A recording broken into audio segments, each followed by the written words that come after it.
Parce que imagine un grand gérant qui te dit « Ok Fred, je te donne une allocation de 30 millions. » Donc pour avoir une alloc de 30 millions chez ce gérant, j'ai déplacé d'autres instituts et j'ai pris leur place. Et maintenant la question qu'il me pose c'est « Where is the money ?» Where is the money?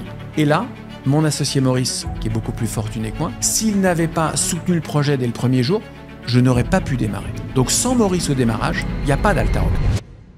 En private equity, entre le bas de la Ligue 2 et la moyenne de la Ligue 1, tu as 800 bips d'écart par an tous les ans depuis 20 ans. Grosso modo, moyenne de la Ligue 2, net de frais tous les ans depuis 20 ans, presque à net de tout frais. Moyenne de la Ligue 1, 21,7. Lunaire.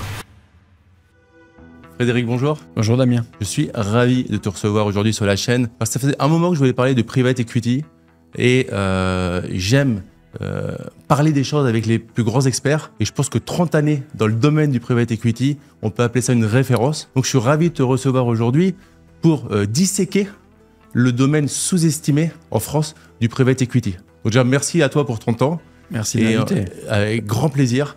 Et on va du coup disséquer. J'ai préparé un épisode aux petits oignons pour bien comprendre ce qu'est ce domaine et quels peuvent être les avantages, les inconvénients, les opportunités. Et si en gros c'est fait pour la personne qui nous regarde. Mais avant de rentrer dans le vif du sujet, est-ce que tu peux te présenter? Oui. C'est important parce que mon parcours, c'est aussi la jeunesse de l'histoire d'Altaroc et de la société que j'ai créée. Moi, je viens de l'industrie du private equity. J'ai fait que ça dans ma vie. Donc, au début, j'ai une formation d'ingénieur. J'ai fait l'école centrale Supélec à Paris. J'ai travaillé comme ingénieur de l'armement au GIAT Industrie. Ensuite, je suis parti faire un MBA aux États-Unis à la Wharton Business School. Je suis rentré en Europe fin 90 et depuis 35 ans, je suis dans le private equity. J'ai démarré dans un grand fonds européen de private equity qui s'appelle Apax Partners, qui était un des grands fonds de l'époque. Il est toujours d'ailleurs. J'ai passé 4 ans chez eux. J'ai ensuite été recruté par un des plus grands fonds américains de private equity qui s'appelle Warburg Pincus à Londres. J'ai passé 8 ans avec eux. Et en janvier 2001, j'ai été recruté par 2 familles industrielles. Une famille belge qui s'appelle la famille Albert Frère, une famille québécoise qui s'appelle la famille Paul Desmarais. Et ces 2 familles, elles avaient envie de monter une nouvelle génération de fonds de private equity. On est il y a 25 ans. Un fonds de private equity à vocation industrielle. Donc elles m'ont demandé de fonder avec elles une nouvelle plateforme, un nouveau fonds, un nouveau gérant qu'on a appelé Sagard, S-A-G-R-D, parce que c'est le nom de la propriété des Desmarais au Québec. Et l'idée de ce fonds, que j'ai fondé avec ces familles et dirigé pendant 20 ans, c'était d'acheter des ETI, des entreprises de taille intermédiaire, qui valaient entre 100 et 500 millions d'euros, qui étaient des champions régionaux, si tu veux, et de les aider à changer de braquet, à passer d'un statut de champion régional à champion national, champion européen, et si la taille du marché le permettait, champion mondial. Donc j'ai levé un premier fonds de 600 millions d'euros en 2001. 600 millions d'euros en 2001, c'était déjà une grosse somme. Donc j'ai levé ce fonds avec l'aide de ces 2 familles, et on a fait venir 25 autres familles dans le tour de table. Et l'idée de ces familles, c'était qu'elles allaient évidemment faire de bons retours sur investissement en nous accompagnant, mais aussi elles avaient envie de donner un sens à ce qu'elles feraient, ces familles. Et donc chaque famille a été sélectionnée soigneusement pour qu'elle essaye de nous apporter une capacité industrielle dans son domaine d'expertise, en aidant les ETI qu'on finançait à aller plus vite, plus loin, et en mettant à disposition des patrons de ces ETI les réseaux d'affaires des familles. Donc, je te donne un exemple. Dans l'aéro, la famille Dassault nous a accompagnés. Dans l'auto, la famille Peugeot nous a accompagnés. Dans la distribution alimentaire, la famille de Paul-Louis Allen nous a accompagnés. Dans la distribution, la famille Mullier nous a accompagnés. Donc, on a réuni un tour de table de 25 familles francophones qui avaient envie de faire de bons retours sur investissement et d'aider les ETI à changer de taille. Parce qu'on l'oublie souvent, on en reparlera tout à l'heure, le private equity ne fonctionne que si tu aides les sociétés à grandir. Donc, j'ai fait ça pendant 20 ans. J'avais une équipe de 20 personnes. On a levé 3 fonds, donc un premier fonds de 600 millions d'euros en 2001, un fonds d'1 milliard en 2006 et un 3e fonds d'1 milliard en 2013. On a acheté 38 plateformes qu'on a aidé à grandir, qu'on a toutes vendues. Pour donner un peu une idée de la performance, parce que le private equity sans performance, ça n'a pas de sens, on va en reparler, j'imagine. Donc j'ai levé 2,6 milliards de fonds propres. J'ai rendu aux investisseurs 2,3 fois la mise, net de tout frais, sur 20 ans. Et on a livré un rendement interne net, un TRI net, d'à peu près 23% tous les ans en moyenne pendant 20 ans. Donc j'ai fait ça pendant 20 ans avec une équipe d'une 50aine de personnes. Je suis parti il y a 4 ans et demi, après 20 ans de bons et loyaux services parce que, en fait, voilà, je travaillais pour une société de gestion qui était contrôlée par 2 familles. J'avais envie J'avais envie d'avoir un accès au capital plus important, donc j'étais un employé très bien payé, très heureux.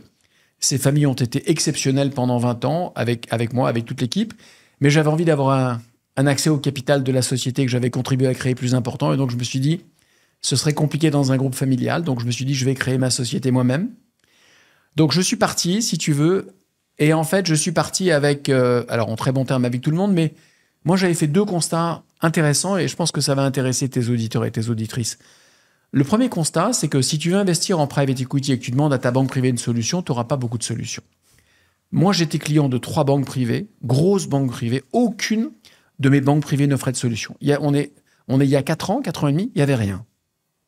Premier constat. Et deuxième constat, si tu veux investir dans un grand fonds de private equity mondial, on en parlera tout à l'heure parce que cette industrie, elle est divisée en ligues. La 1, la 2, la 3, la 4, on en reparlera. Ça s'appelle les quartiles. Si tu veux investir dans un fonds du premier quartile, le ticket minimum, c'est 25 millions de dollars.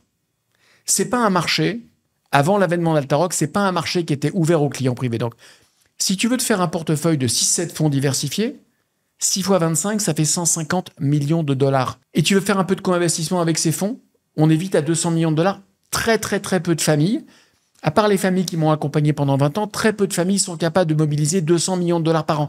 Donc, je me suis dit, mais comment un client privé va pouvoir investir dans du très bon private equity mondial? En fait, il y a 4 ans, la réalité, si tu veux, Damien, c'est que l'industrie, elle était fermée aux clients privés. Donc je me suis dit, il y a là une opportunité de marché.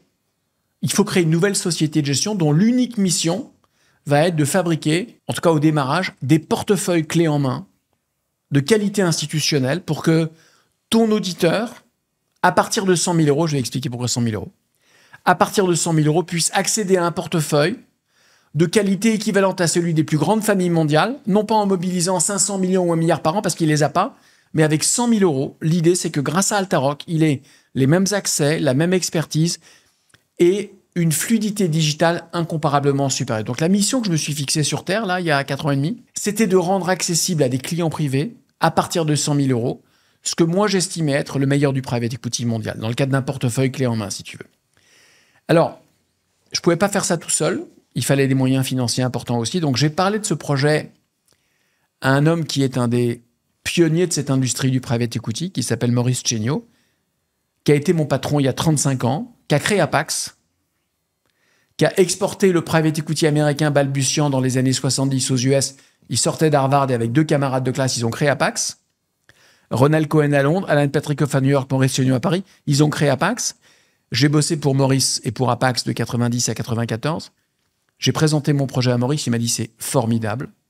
Viens, on le fait tous les deux. Alors lui, il a fait Apax pendant 45 ans. Il a pris sa retraite d'Apax. Il y a 33 ans, déjà pensé à ouvrir du très bon private equity à des clients privés. Il a créé le premier fonds coté en bourse de private equity en Europe. Ça s'appelait Altamir. Il a levé à l'époque 10 millions d'euros et il a dit aux clients privés que ça intéressait. Venez avec moi, on va mettre 10 millions d'euros dans un véhicule coté. Et avec ce capital, on va faire du co-investissement systématique à côté d'Apax France et d'Apax UK.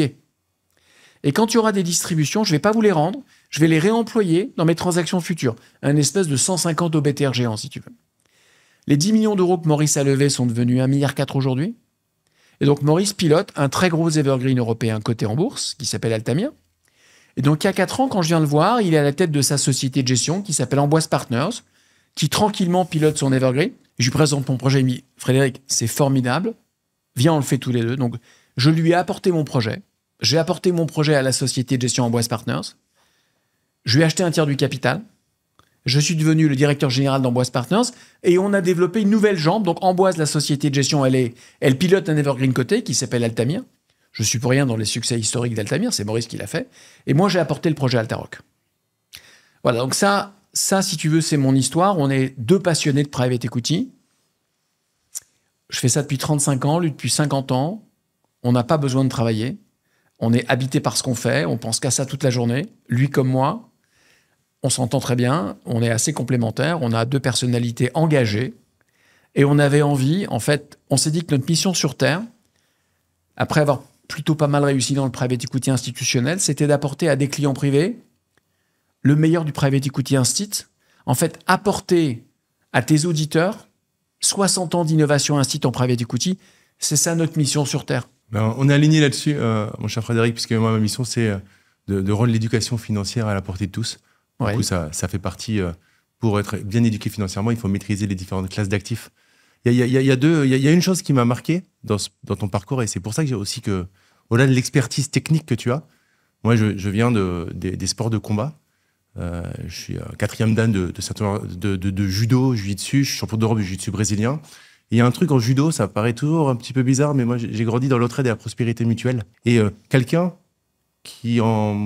Maurice a un certain âge, il n'a aucun intérêt de te suivre si tu n'avais pas des valeurs humaines et éthiques qui cochaient tous les voyants à son niveau. C'est-à-dire que moi, je vois ça dans l'immobilier. L'ancien marchand de biens, qui n'a rien à gagner de plus, qui a déjà très bien réussi sa vie, quand il mise sur quelqu'un, il a cette sagesse de reconnaître dans l'œil de la personne en face si c'est une personne qui veut le bien dans ce qu'il dit ou s'il est en train de raconter du gros bullshit. Et ça, c'est dans mon échelle de valeurs et d'éthique, au-delà du côté technique, qui n'est pas, tu l'as bien dit, il n'y a aucune négociation, il y a aucun doute là-dessus. Il y a le côté humain et le côté de réel ikigai, c'est-à-dire ta réelle vision, ton réel attachement à simplifier quelque chose qui était réservé avant à des classes d'élite. Et ça, moi, en tout cas, c'est ce qui coche des cases, parce que private equity, j'aurais pu ramener pas mal. Il y a des gens qui parlent de ça, mais c'est le syndrome de l'objet brillant, tu sais. Ça fait 2 ans qu'ils sont dans le private equity. Je peux rebondir sur ce que tu as dit ? Avec grand plaisir. 2 choses importantes. Tu parles de respect mutuel, de sport de combat. Le private equity, c'est un métier qui s'inscrit sur des durées longues. Je suis sûr qu'on va en reparler. Il n'y a pas de gain rapide en private equity, ça n'est pas possible. La raison même de cette industrie, c'est que c'est accompagner les dirigeants, hommes et femmes, sur des durées longues pour les aider à réaliser des business plans. Donc, on est sur le temps long. Et finalement, dans ce temps long, il y a une seule chose qui est clé, la confiance. La confiance. Des familles m'ont fait confiance pendant 25 ans. Maurice a construit Apax autour d'investisseurs institutionnels qui sont revenus dans tous ces millésimes. La confiance est un élément absolument fondamental dans le monde institutionnel. Alors je vais dire une chose, dans le monde des clients privés, sans être prétentieux, il y a 4 ans, quand j'ai démarré, la plupart de mes amis me disaient « ça ne va pas marcher, Fred. Ça ne va pas marcher parce que les clients privés ne savent pas ce que c'est que le private equity, tu n'arriveras jamais à le leur expliquer. » Eh bien, ça a nécessité, et ça nécessite encore aujourd'hui, et c'est tout l'objet de ton émission, énormément de pédagogie. Énormément de pédagogie. Aujourd'hui, j'ai démarré il y a 4 ans, je pense qu'on a 8500 clients aujourd'hui. 8500 clients privés. Plus de 90% des gens qui nous ont fait confiance ne savaient pas ce qu'était le private equity quand ils nous ont rencontrés. Tu sais ce qui les a séduits, c'est notre engagement à Maurice et moi. Notre passion et le fait que, ayant plutôt pas mal réussi dans notre industrie, on n'avait plus besoin de faire nos preuves, on a eu envie, de façon très candide, je dirais, d'apporter, d'expliquer, apporter nos connaissances, expliquer. Je fais pas mal de conférences où j'explique ce que c'est que le private equity. Les gens me disent, on n'a pas tout compris, mais on a envie de vous suivre. La façon dont vous racontez les choses, votre parcours, votre crédibilité et celle de Maurice, c'est un élément fondamental de l'histoire. Et un dernier élément très important dans cette partie confiance, qui est clé dans le private equity, parce que ça s'inscrit sur des durées très longues, c'est l'engagement. Maurice et moi, on a pris une décision, on investit dans tous nos produits nous-mêmes. Donc dans tous les produits qu'on commercialise, nous, on investit, à nous deux. Chaque année, on investit 33 millions d'euros. Donc on parle d'engagements qui sont colossaux. Donc si tu veux, alors qu'on n'est pas tenu de le faire, on pourrait mettre des montants symboliquement importants, mais pas colossaux. On met ces montants parce qu'on veut envoyer un signal aussi à nos clients qu'on croit énormément dans nos produits. Nous sommes les premiers clients de nos millésimes. Tu parlais d'engagement, de confiance, c'est très très important. La plupart des clients qui démarrent avec nous démarrent sur la classe d'actifs. Donc cette notion de confiance, elle est fondamentale. Et le fait qu'on fait ce métier depuis très longtemps, 35 ans pour moi, 50 ans pour Maurice, j'ai pas dit qu'on a tout réussi, hein, parce que ce métier, tu peux pas toujours gagner. Tu vas perdre quelquefois, mais sur la durée et dans la moyenne, on a un parcours plutôt très solide. Eh bien, cette éthique, cet engagement, cette confiance, ils sont fondateurs pour être capables de vendre à des clients privés. Le client institutionnel, Tu sais ce qu'il achète? Ta perf. Il la comprend, il est capable de la décortiquer dans tous les sens. Le client privé, il la comprend directionnellement, mais il va te renifler, il va regarder qui tu es, et c'est aussi important de savoir qui tu es que ta performance. Donc, notre parcours, notre crédibilité, les moyens qu'on mobilise sont très importants aussi pour asseoir la confiance, parce que quand on parle de nous faire confiance sur des horizons longs, on parle de 7 à 10 ans, la confiance est clé. C'est un élément important, hein, très très important. Ça, c'est très intéressant ce que tu dis. Ça m'intéresse de savoir en commentaire quel est l'élément qui vous fait suivre ou pas un investisseur, un nouveau produit ou autre. Quel est l'élément numéro 1, donc la performance, la confiance, peut-être l'antériorité, l'histoire. Mettez-le en commentaire, ça sera très intéressant. Et j'en profite, on va essayer de vulgariser, de simplifier au maximum, mais peut-être qu'à un certain moment, on va s'emballer un peu sur la partie technique. Ça pourrait arriver, parce que je connais un tout petit peu le domaine, je vais essayer de me mettre à la place vraiment du profane. N'hésitez pas en commentaire à nous mettre toutes les questions. Je me permettrai de te les passer via ton équipe. Je peux te faire un dernier point là-dessus? Oui, tout à fait. Tu me permets? Parce que c'est aussi l'objet d'une discussion. Je réfléchis. Tu sais que quand je présente notre plateforme, nos produits, notre vision, l'ambition qu'on a eue, Maurice et moi, de créer cette société, avec cette idée d'apporter du très très bon private equity à des clients privés, à un moment de notre vie où on n'avait plus besoin de le faire.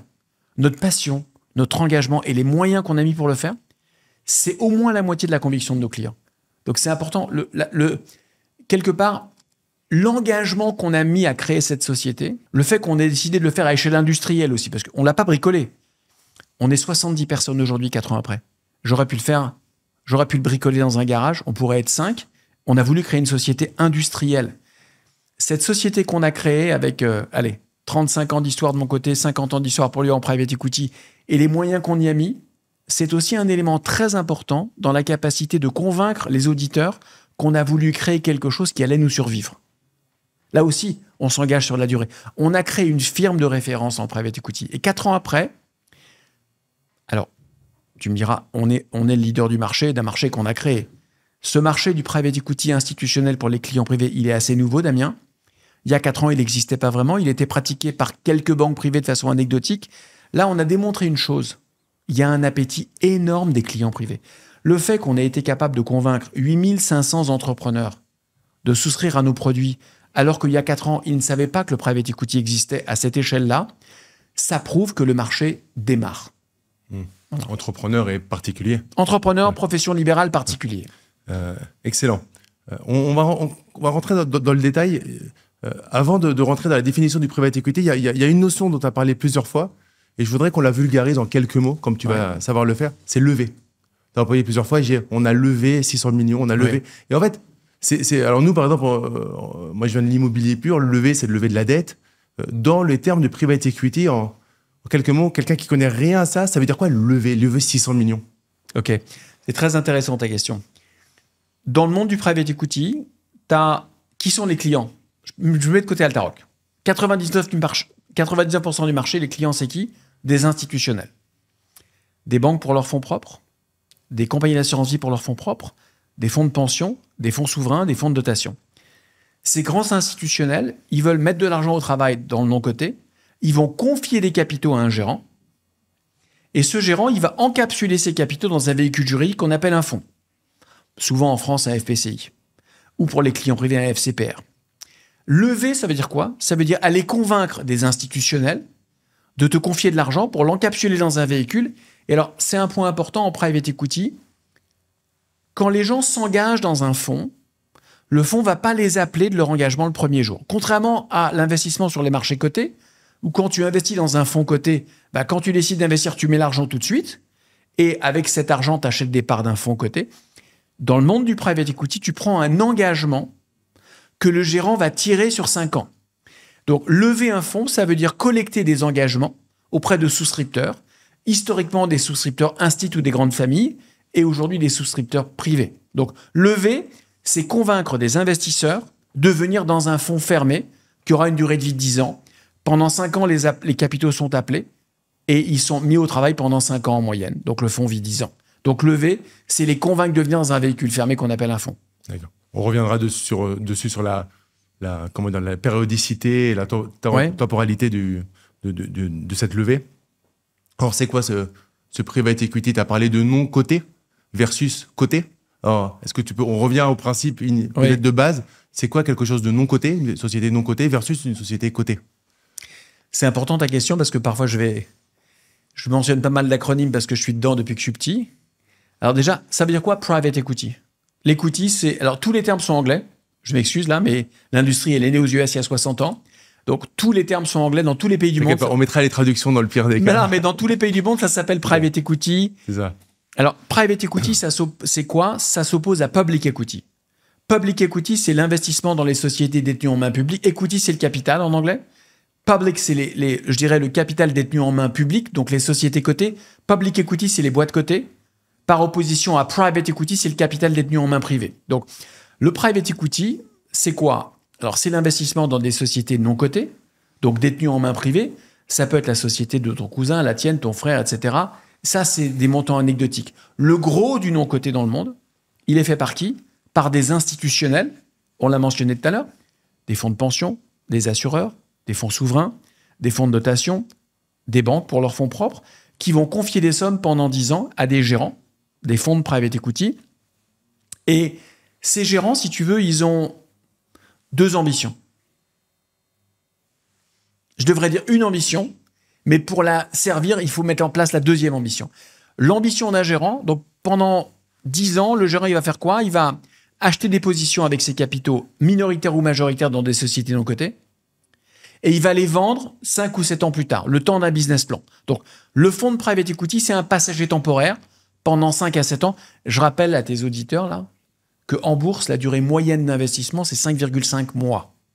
La durée moyenne de détention sur les marchés cotés, 5 mois et demi, et ça tend à se raccourcir. En private equity, c'est 12 fois plus. C'est 5 à 7 ans. Ce qui est brillant, parce qu'on voit que sur les marchés cotés, la plus grosse erreur du particulier, c'est de faire des yo-yo, et les plus grandes richesses se sont faites pour les personnes qui ont oublié leur code et qui ont laissé de l'argent courir pendant des années. On va en reparler parce qu'on a tous fait ces erreurs de market timing, mais si tu veux, le private equity, c'est investir. Donc, le gérant, au bout de 5 ans, donc il va mettre, grosso modo, c'est important. Mettons qu'il lève un fonds de 100 millions. Il va le déployer sur 5 ans. Pourquoi il ne déploie pas tout de suite? D'abord parce qu'il n'a pas la capacité de tout déployer sur un an. Et aussi pour des raisons prudentielles. Il veut rentrer à différents points d'entrée sur le cycle. Parce qu'entre 2025 et 2030, il y aura différents timings de marché. Donc, il va lisser ses points d'entrée, comme quand tu rentres en bourse. Donc, le gérant de private equity, il déploie pendant 5 ans. C'est aussi des critères de bonne gestion, de diversification patrimoniale pour ses investisseurs instits. Et en moyenne, ses engagements, ses investissements, il les détient pendant 5 ans. Au bout de 5 ans, il les vend. Il essaye de faire, en moyenne, 2 à 3 fois la mise sur ses participations en brut. Pour faire ça, le deuxième objectif du gérant, c'est d'aider les sociétés à aller plus vite. Plus vite sur la croissance, plus vite sur la top line, plus vite sur les marges, plus vite sur les cash flows. Donc il y a 2 ambitions, si tu veux, chez un gérant de private equity. Faire des très bons retours sur investissement et idéalement rendre 2 ou 3 fois la mise en brut. Après, il y a ses frais, il y a le carry, on en reparlera. Idéalement, 2-3 bruts, ça veut dire, allez, idéalement entre 1,7 et 2 fois net. Mais pour ça, il aura dû aider les sociétés sous-jacentes à croître plus vite. Donc le private equity, c'est ça. Mino-majo en capital pendant 5 à 7 ans, en essayant d'apporter pas uniquement du capital, mais de la valeur ajoutée, de l'expertise, on en parlera tout à l'heure. Il y a beaucoup de choses que l'investisseur en private equity va devoir apporter dans un marché qui est devenu ultra compétitif pour créer de la valeur et mériter ces 2 ou 3 fois la mise. Parce que l'industrie, elle a beaucoup changé depuis 30 ans. Il y a 30 ans, il suffisait de bien acheter pour faire des bons retours. Aujourd'hui, ça ne suffit pas du tout. C'est un prérequis, mais pas du tout suffisant. On en reparlera. Excellent. Ça veut dire que oui, c'est pas juste, entre guillemets, lever de l'argent, faire un intermédiaire financier pour prendre de l'argent d'un côté et le mettre à un autre endroit. Il y a plus d'apport que juste un apport financier au final. Je vais caricaturer, tu me permets.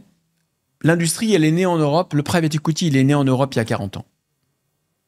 Il y a 40 ans, dans les années 80-90, il y a très peu de gens qui savaient acheter des sociétés. Il y a très peu de financiers qui savaient acheter des sociétés, qui savaient mettre en place un effet de levier bancaire. Et donc, l'ingénierie financière, à elle seule, il y a 40 ans, il y a 30 ans, elle permettait de créer de la valeur. Il n'y avait pas beaucoup de concurrence. Tu achetais très bien, tu payais pas très cher, tu mettais pas mal d'effets de levier. Et donc, quelque part, tu créais de la valeur à l'achat. Tu achetais bien, le deal était fait. Aujourd'hui, le fait de savoir structurer une transaction, c'est devenu une commodité. Tout le monde aujourd'hui sait structurer un LBO. La valeur ajoutée aujourd'hui, elle est différente. Tu as une compétition énorme entre les fonds. Et la question, c'est qu'est-ce qui fait qu'un fonds est très bon et qu'un autre fonds est très moyen? Eh bien, c'est beaucoup de choses, notamment la capacité à bien connaître l'industrie dans laquelle tu investis, connaître l'écosystème dans lequel tu interviens, être capable d'apporter une valeur ajoutée industrielle aux sociétés que tu accompagnes, la capacité à transformer les actifs. Donc, il y a toute une capacité presque industrielle à aider les sociétés de portefeuille qui va te permettre aujourd'hui ou pas de créer de la valeur. Et si tu ne l'as pas aujourd'hui, tu n'arriveras plus à générer de la valeur financière. Donc, le monde du private equity, il est passé d'un monde d'artisans, ingénieurs sophistiqués financiers à un monde de quasi-industriels aujourd'hui. La sophistication financière aujourd'hui, c'est un prérequis totalement non suffisant. Excellent. Pour faire une analogie avec l'immobilier, il y a quelques années, on pouvait lever de la dette en immobilier facilement. Toutes les banques suivaient. Aujourd'hui, il faut professionnaliser sa démarche. Et ça veut dire que c'était un monde... En fait, on est à un niveau de maturité dans le private equity qui oblige à être sophistiqué dans sa démarche, en fait, par rapport à ce que tu dis. Ultra sophistiqué. Ce que les gens n'ont pas réalisé, c'est très drôle. Parfois, je rencontre des familles très fortunées qui me disent « Moi, je vais faire mon private equity moi-même. » Bon. Je vais te donner une stat qui est hyper intéressante. D'abord, la taille de l'industrie du private equity. La taille, 6 000 milliards de dollars. 6 trillions de dollars. Ça, c'est la taille des actifs sous gestion en private equity, pas private asset. Private asset, tu as de la dette, tu as de l'IMO, tu as de l'infra, tu as de l'impact. Je ne parle pas de ça. Je te parle que du private equity. Grosso modo, venture capital, growth, buyout, turnaround. 6 000 milliards. Il y a 20 ans, 1 000 milliards. L'industrie, elle croît à 15% par an. Les instituts, ils continuent à mettre à peu près 600 à 1 000 milliards de dollars tous les ans dans le private equity. Industrie énorme. Cette industrie, elle est très suivie. Elle est très, on appelle ça benchmarkée. Elle est très mesurée. Il y a 3 grands instituts dans le monde qui mesurent la perf du private equity. PitchBook, Preqin, Cambridge. Bon. Ça fait 60 ans qu'ils mesurent. Tous les fonds donnent leurs stats à ces 3 boîtes. Et donc, si tu veux, et l'industrie, elle est classée par ce qu'on appelle les quartiles. Est-ce que tu es quartile 1, 2, 3, 4? Et ça dépend de ta perf. Et donc, PitchBook, Preqin, Cambridge vont te mesurer sur chacun de tes fonds enlevés pour savoir si ton fonds, il est premier quartile, deuxième quartile, troisième quartile, quatrième quartile, voire premier décile. Donc, si je fais une analogie avec le foot, est-ce que tu es en Ligue 1, en Ligue 2, en Ligue 3, en Ligue 4, voire premier décile en Champions League? Bon. Une fois que je te dis ça, si tu regardes les marchés cotés, tu vas voir pourquoi c'est intéressant. Tu prends un index de marché, un ETF.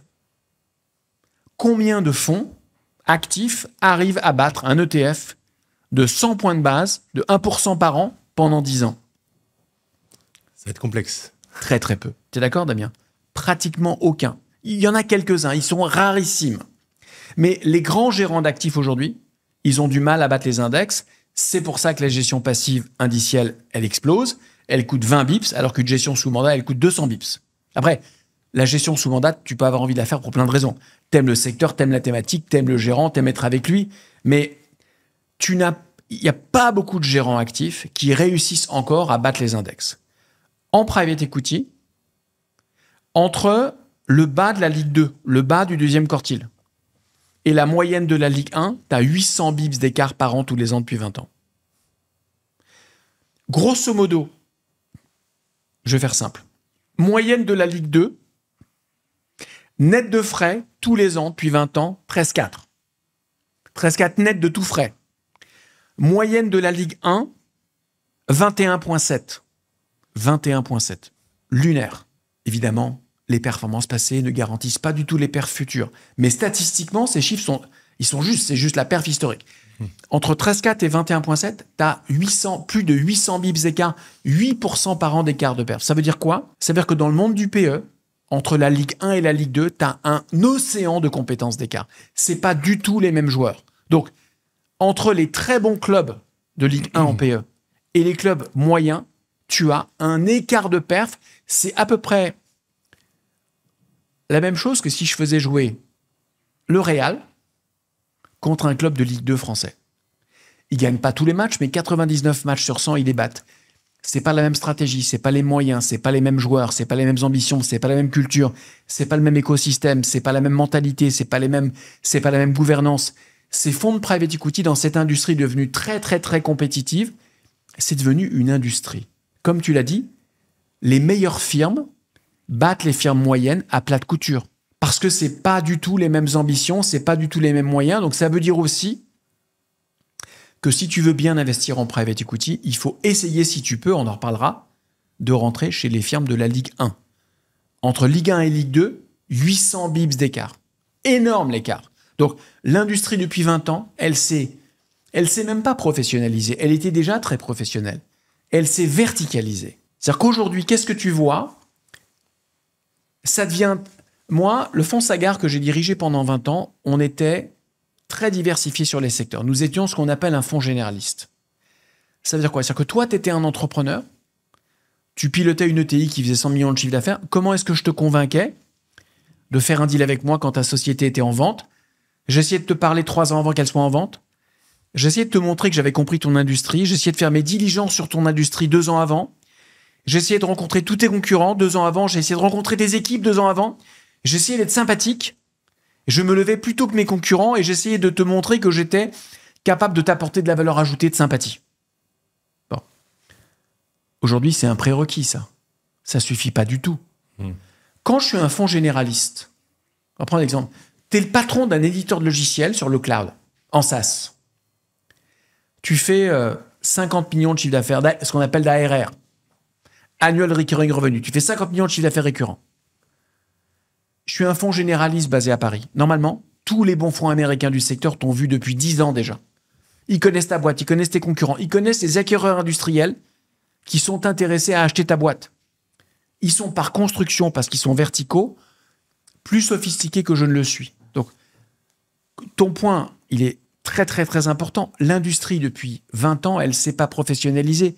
Elle a complètement changé de façon de travailler. Juste pour nos auditeurs, la notion de verticalité, c'est de se spécialiser sur un domaine en particulier. Tout à fait. Versus la transversalité, d'être, si on reprend on va rester dans le foot, il y a un joueur qui pourrait jouer à tous les postes. Tout à fait. Versus un joueur qui est à un seul endroit, il sait mettre des têtes et marquer des buts, mais par contre, ça, il le fait à tous les matchs, on sait qu'il en plante 3. Ça va être un peu la différence pour la verticalité. Tout à donc, fait. Juste pour rebondir. Donc, il n'y a pas de place pour les... J'adore ça. Je vais dire une phrase, bon, je vais me lâcher. Il n'y a pas de place pour les nuls. Et j'ai envie de dire que je disais ça à mon ostéo la dernière fois. Je dis, tu gagnes de l'argent, mais en fait, toi, il essayait de gérer son argent tout seul. Et je lui dis, en fait, toi, ton métier, c'est de ramener de l'argent avec tes mains par rapport à ton... Et ensuite, il y a un truc que tu ne dois pas, c'est t'entourer de médiocrité. En fait, quand on gagne de l'argent, par exemple, il n'y a pas de place à la médiocrité. Il est interdit d'accepter dans son entourage d'avoir de la médiocrité. On doit avoir du respect pour ce qu'on gagne et du coup, on doit aller voir les meilleurs. C'est pour ça que j'aurais pu prendre n'importe qui parle de private equity, mais je n'aurais pas été aligné sur la vidéo. Donc, pour moi, tu es dans cette Ligue des champions, on va dire, européenne ou voire mondiale, parce qu'on va en parler, mais du coup, on ne parle pas que de la France, loin de là. Et n'acceptez jamais plus en 2025 la médiocrité. Et quand on parle de gestion de patrimoine, il suffit de... Je ne sais pas si tu es sur LinkedIn, mais c'est quand même les gestionnaires de patrimoine qui ont besoin pour avoir des clients de commenter le post d'un autre gestionnaire de patrimoine pour se ramener du business. C'est une succession de banalités qui ne servent à rien. J'appelle ça, perso, et je suis désolé, mais c'est comme ça, la médiocrité. On n'a plus le temps en 2025, on ne doit plus accepter la médiocrité. Et du coup, ça va tout à fait avec ce que tu dis sur le PE, quoi. Je rebondis sur ton point. Sur les marchés cotés, tu n'as pas de très gros écarts de perf entre les gérants. C'est étonnant. Et ce n'est pas énorme, les écarts de perf. Quand tu les regardes sur longue période, et en tout cas, je reviens sur mon point, il y en a très très peu qui battent les marchés. Très très très très peu qui battent les marchés de façon répétitive. En private equity, tu as quelques firmes, et c'est celles qu'on cherche, c'est celles dans lesquelles on cherche à investir, qui sont premier quartile depuis 20 ans. Et alors là, ça pose une autre question. Pourquoi elles le sont ? Comment elles font ? Pour le rester. Pour le rester. Ouais, et donc ça, c'est le cœur de notre expertise. C'est d'essayer d'aller chercher les meilleurs gérants et de comprendre d'où vient la création de valeur. Qu'est-ce qui fait qu'ils ont créé de la perf sur les 20 ans passés? C'est quoi l'origine de la création de valeur? Est-ce qu'ils comprennent très très bien un secteur de marché? Est-ce qu'ils sourcent très très bien des deals parce qu'ils ont créé une marque qui est appétante aux entrepreneurs? Est-ce qu'ils ont une vraie capacité à transformer les actifs? Est-ce qu'ils ont un vrai savoir-faire pour les vendre? Est-ce qu'ils ont un vrai savoir-faire pour les refinancer?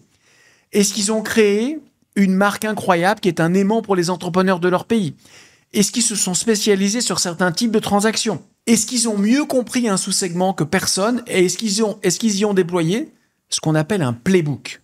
Tu as des fonds qui aujourd'hui cherchent à faire des deals répétitifs dans certains secteurs qu'ils ont compris mieux que personne et ils continuent à apporter leur expertise embarquée aux managers en leur apportant leur savoir-faire sur les indicateurs clés de performance dans le sous-segment dans lequel le fonds spécialise.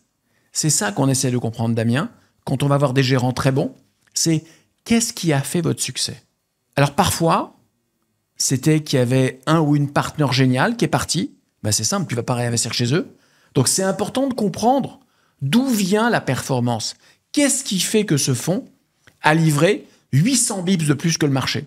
Si tu ne l'as pas compris, tu ne dois pas investir. Donc, ce n'est pas juste parce que ce fonds a été très bon hier qu'il le sera demain. Donc, tu dois aller camper chez eux, rencontrer les partenaires clés. Je rebondis, peut-être j'anticipe notre conversation, mais quand tu veux investir dans un bon fonds, il y a à peu près 1000 fonds, entre 1000 et 2000 fonds qui lèvent de l'argent sur nos verticales chaque année dans le monde.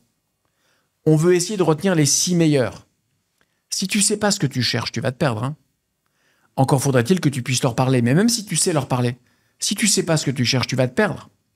Donc, ça aussi, c'est une question intéressante. Comment est-ce qu'on va chercher ce que nous, on estime être les meilleurs gérants du monde? Alors, c'est notre vision.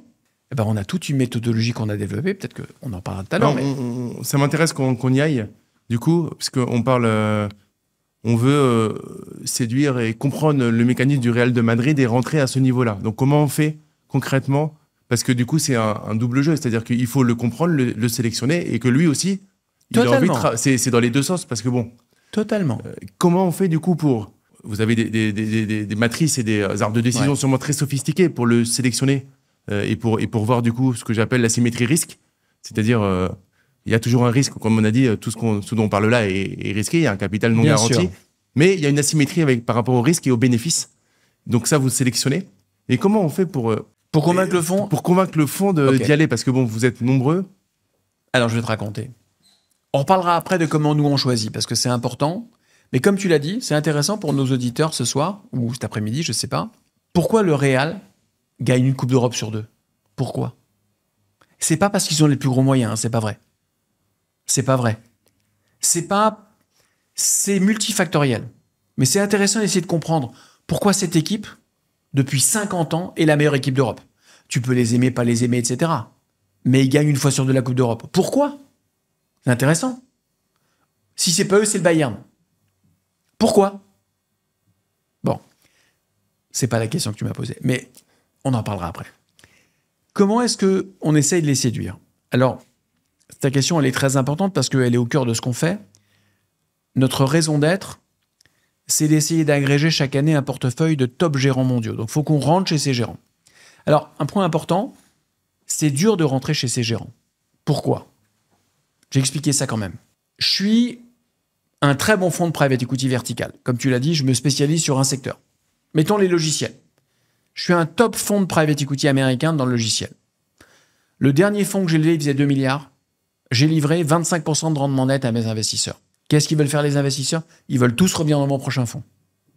Ils m'avaient confié 2 milliards, ils vont me dire « Fred, est-ce que tu peux gérer 5 milliards pour moi ?» J'ai un problème. Moi, le gérant du fonds. Les critères de beauté que j'ai mis en avant pour chercher des objets d'exception qui sont capables de livrer 25% de TRI, des sociétés qui remplissent ces critères de beauté, il y en a très, très peu. Donc là, il y a une analogie que j'aime bien, Damien. Là, on n'est plus dans le foot, on est dans le vin. Demain, tu as un auditeur qui veut s'offrir 2000 bouteilles de la Romanée Conti. Il appelle la Romanée Conti. Est-ce que tu crois qu'ils vont lui donner 2000 bouteilles? Ça va être compliqué. Aucune chance. Tu sais pourquoi? Parce que le nombre de pieds de vigne étant limité, ça fait 50 ans qu'ils sont sursouscrits, si je peux utiliser un terme financier, et donc ils choisissent leurs clients. Ils choisissent leurs cavistes, ils choisissent leur restaurateur et quelques grands amateurs. Et si tu leur parles mal, ils te raccrochent au téléphone, ils ne te prennent même pas au téléphone. Pourquoi? Parce que le nombre de pieds de vigne étant limité, ils vont choisir leurs clients. En private equity, c'est pareil. Je suis un très grand fonds. Je peux pas, mon dernier fonds faisait 2 milliards, je ne peux pas déployer 5 milliards. Je n'ai pas assez de sociétés qui correspondent à mes critères de beauté pour les déployer. Donc tu sais ce que je vais faire? Je vais choisir mes clients. Je vais choisir les cavistes et les restaurateurs partenaires comme la Romanée Conti. Et quelque part, qu'est-ce qui s'est passé historiquement dans l'industrie? Les grands fonds de private equity, ils ont travaillé avec qui? Avec des instituts capables de mettre des très gros tickets dans tous leurs fonds. Donc typiquement, l'industrie, elle s'est organisée comment aux États-Unis et en Europe? Les grands fonds de PE, ils ont, écoute-moi, 50 clients. Donc mon fonds de 2 milliards tout à l'heure, il a plutôt 40 clients à 50 millions de tickets moyens. Il a quelques clients à 30 millions et quelques clients à 300 millions. Historiquement, il gérait son fonds avec 40 clients instits. Et si tu n'étais pas un client historique du fonds, il ne t'invitait même pas au prochain fonds. Donc, tu avais un problème d'alloc. Tu n'avais pas d'alloc. Donc, avoir des allocs chez les meilleurs gérants du monde, depuis 30 ans, c'est difficile. Bon, ta question, c'est pourquoi est-ce que nous, on y parviendrait? Et c'est très important, ta question, parce que elle est au cœur d'une proposition de valeur. Alors, déjà, ce que je peux dire, c'est que ça fait 4 ans qu'on fait ça, on y est parvenu. Donc, on est rentré chez 20 gérants d'exception, qui sont dans tous les classements mondiaux, top gérants. Donc, ils sont, si je reprends l'analogie, Premier pour ceux qui j'aime pas forcément le foot, mais au moins le foot, tout le monde comprend. Allez, Ligue 1. À minima Ligue 1, voire Ligue des Champions. D'accord. Bon, on a démontré qu'on savait le faire. Ça fait 4 millésimes qu'on le démontre. Bon. Maintenant, pourquoi on y est parvenu? Pourquoi ces fonds sursouscrits nous ont laissé rentrer? Bon. Tu me diras parce qu'on est sympathique. Non. Non, parce qu'on a dit que c'était un prérequis. Un prérequis. Tout à fait. Tu me diras parce que vous avez de l'argent. Non, mais tous les instituts qui veulent rentrer ont de l'argent. C'est un prérequis aussi. Certaines personnes me disent c'est parce que Maurice et toi, vous êtes connus. On est reconnus. Mais on n'est pas plus connus que d'autres instituts. En fait, pour qu'ils te laissent rentrer, Damien, il faut que tu leur apportes quelque chose. Je vais expliquer en 2 mots ce qu'on leur apporte. En tout cas, ce que je leur ai dit il y a 4 ans qu'on leur apporterait, parce que il y a 4 ans, j'ai été mendier pour rentrer chez ces fonds. Et aujourd'hui, on rentre beaucoup plus facilement. J'explique ce qu'on leur apporte. Même si ces fonds de private equity sont sursouscrits par des institutionnels, les grands instituts mettent de plus en plus de pression sur les fees. Bon, je ne vais pas tout expliquer ce soir pourquoi, mais ils mettent donc, les fonds de private equity perçoivent 2 types de frais, des frais de gestion et des frais de performance. Historiquement, les frais de gestion étaient à 2,5% par an et les frais de perf à 20%. Les instituts, même chez des fonds qui performent très bien, demandent à ce que les 2,5 et 20 baissent. Ça fait 20 ans qu'ils demandent que ça baisse et ça fait 10 ans qu'il y a vraiment de la pression pour que ça baisse. Qu'est-ce que moi je dis aux grands fonds de private equity? Avec une certaine forme d'humilité, je leur dis écoutez, il y a des centaines de milliers d'investisseurs que vous n'avez pas été chercher. Le retail, je pense que je peux vous l'apporter. Ces investisseurs retail seront moins exigeants que les investisseurs instituts à plein d'égards. Si je suis le last mile, si tu veux, moi je suis un tuyau qui va amener à ces fonds des milliers, des dizaines de milliers, et j'espère des centaines de milliers de clients privés. Et je leur dis, ce tuyau-là, vous en aurez besoin demain, ça vous permettra de diversifier votre stratégie de levée de fonds auprès d'une clientèle énorme en nombre, évidemment petite en ticket unitaire, mais c'est mon job de les agréger. Donc moi, ce que je leur amène, c'est le bénéfice de l'agrégation, de la mutualisation, au final, sur un tuyau qui sera très gros demain et qui est un peu moins exigeant sur la pression tarifaire. Donc, je leur apporte une source de diversification dans leur stratégie de levée de fonds. Alors, ça marche à 2 conditions, Damien. La première, que tu sois crédible dans l'industrie, parce que si toi, tu essayes tout seul, ils ne te connaissent pas, tu n'es pas connu de l'industrie, tu ne leur parleras même pas, ils ne te prendront pas au téléphone. Évidemment que tu aies les sommes suffisantes pour leur parler, mais surtout que tu les convainques d'une chose, c'est que tu peux scaler. C'est-à-dire que demain, aujourd'hui, tu vas prendre un ticket de 30 millions chez un gérant, mais ce qui les intéresse, c'est que dans 5 ans, tu leur prennes un ticket de 100, 200, 300 millions par gérant. Et là, la question, c'est est-ce que Frédéric et Maurice m'ont présenté une stratégie qui va disrupter le marché retail? Et donc, la clé, c'est ma conviction, ma capacité de conviction à, je dirais, à les convaincre qu'on peut faire d'Altaroc une histoire industrielle. Ce qui les intéresse, c'est pas que j'amène à ces grands fonds 5 millions d'euros. C'est que j'amène à chacun de ces fonds 100, 200, 300 millions. Et là, quand tu parles, ils t'écoutent. Excellent. En fait, il y a un point, tout simplement, en un mot, ça s'appelle la singularité. Donc, en fait, tu leur as amené quelque chose que les autres ne font pas. Donc, tu as un positionnement unique sur ton marché. Et c'est brillant parce que, alors, c'est pas du private equity, mais là, on est plus sur de la logique business. C'est juste, faut avoir du cran. Parce qu'on pourrait dire, tiens, c'est facile. Mais c'est très dur, là. Retail pourrait leur faire peur parce qu'effectivement, peut-être qu'ils sont moins exigeants. En tout cas, ils pourraient se demander, ouais, mais c'est quoi cette somme? Comment tu vas réunir cette somme d'argent auprès de tout ce retail? Et en fait, ce qu'ils ont retenu, c'est ta singularité. Parce que au final, tu l'as bien défendu. Alors attends, parce que là, tu soulèves 2 points très intéressants. Ce qui est compliqué dans notre histoire, parce que ce qu'on a fait avec Altaroc, c'est pas comme si personne n'y avait pensé avant nous. Hein. On n'est pas les premiers à y penser, Damien. On est un des premiers à avoir réussi à le faire à échelle d'industrie. Il y a 2 grandes complexités. Convaincre les gérants. Très dur. D'ailleurs, Maurice et moi, au début, on s'était dit, est-ce qu'on va réussir à convaincre les grands gérants? Et la deuxième, convaincre les clients privés. Et faire les 2 à la fois. Et quand tu vas voir les gérants, n'oublie pas une chose, ils te posent une question. Où est ton argent, Fred? Parce que imagine un grand gérant qui te dit, OK, Fred, je te donne une allocation de 30 millions. Donc, pour avoir une alloc de 30 millions chez ce gérant, j'ai déplacé d'autres instituts et j'ai pris leur place. Et maintenant, la question qu'il me pose, c'est where is the money? Where is the money? Et là, mon associé Maurice, qui est beaucoup plus fortuné que moi, s'il n'avait pas soutenu le projet dès le premier jour, je n'aurais pas pu démarrer. Donc, sans Maurice au démarrage, il n'y a pas d'Altaroc. Je ne parle même pas de sa vision, de son soutien stratégique. Sans sa vision financière, de ce qu'on appelle underwriter, c'est-à-dire que c'est lui qui va souscrire au démarrage, sans son soutien financier et stratégique, il n'y a pas d'Altaroc. Donc, il fallait réunir des compétences, réunir des convictions, être capable de parler à des grands fonds, être capable de convaincre les clients privés et réunir des sommes très importantes au démarrage pour amorcer la pompe. Faut être courageux. Je vois tout à fait. Il faut lever toutes les conditions suspensives. Voilà.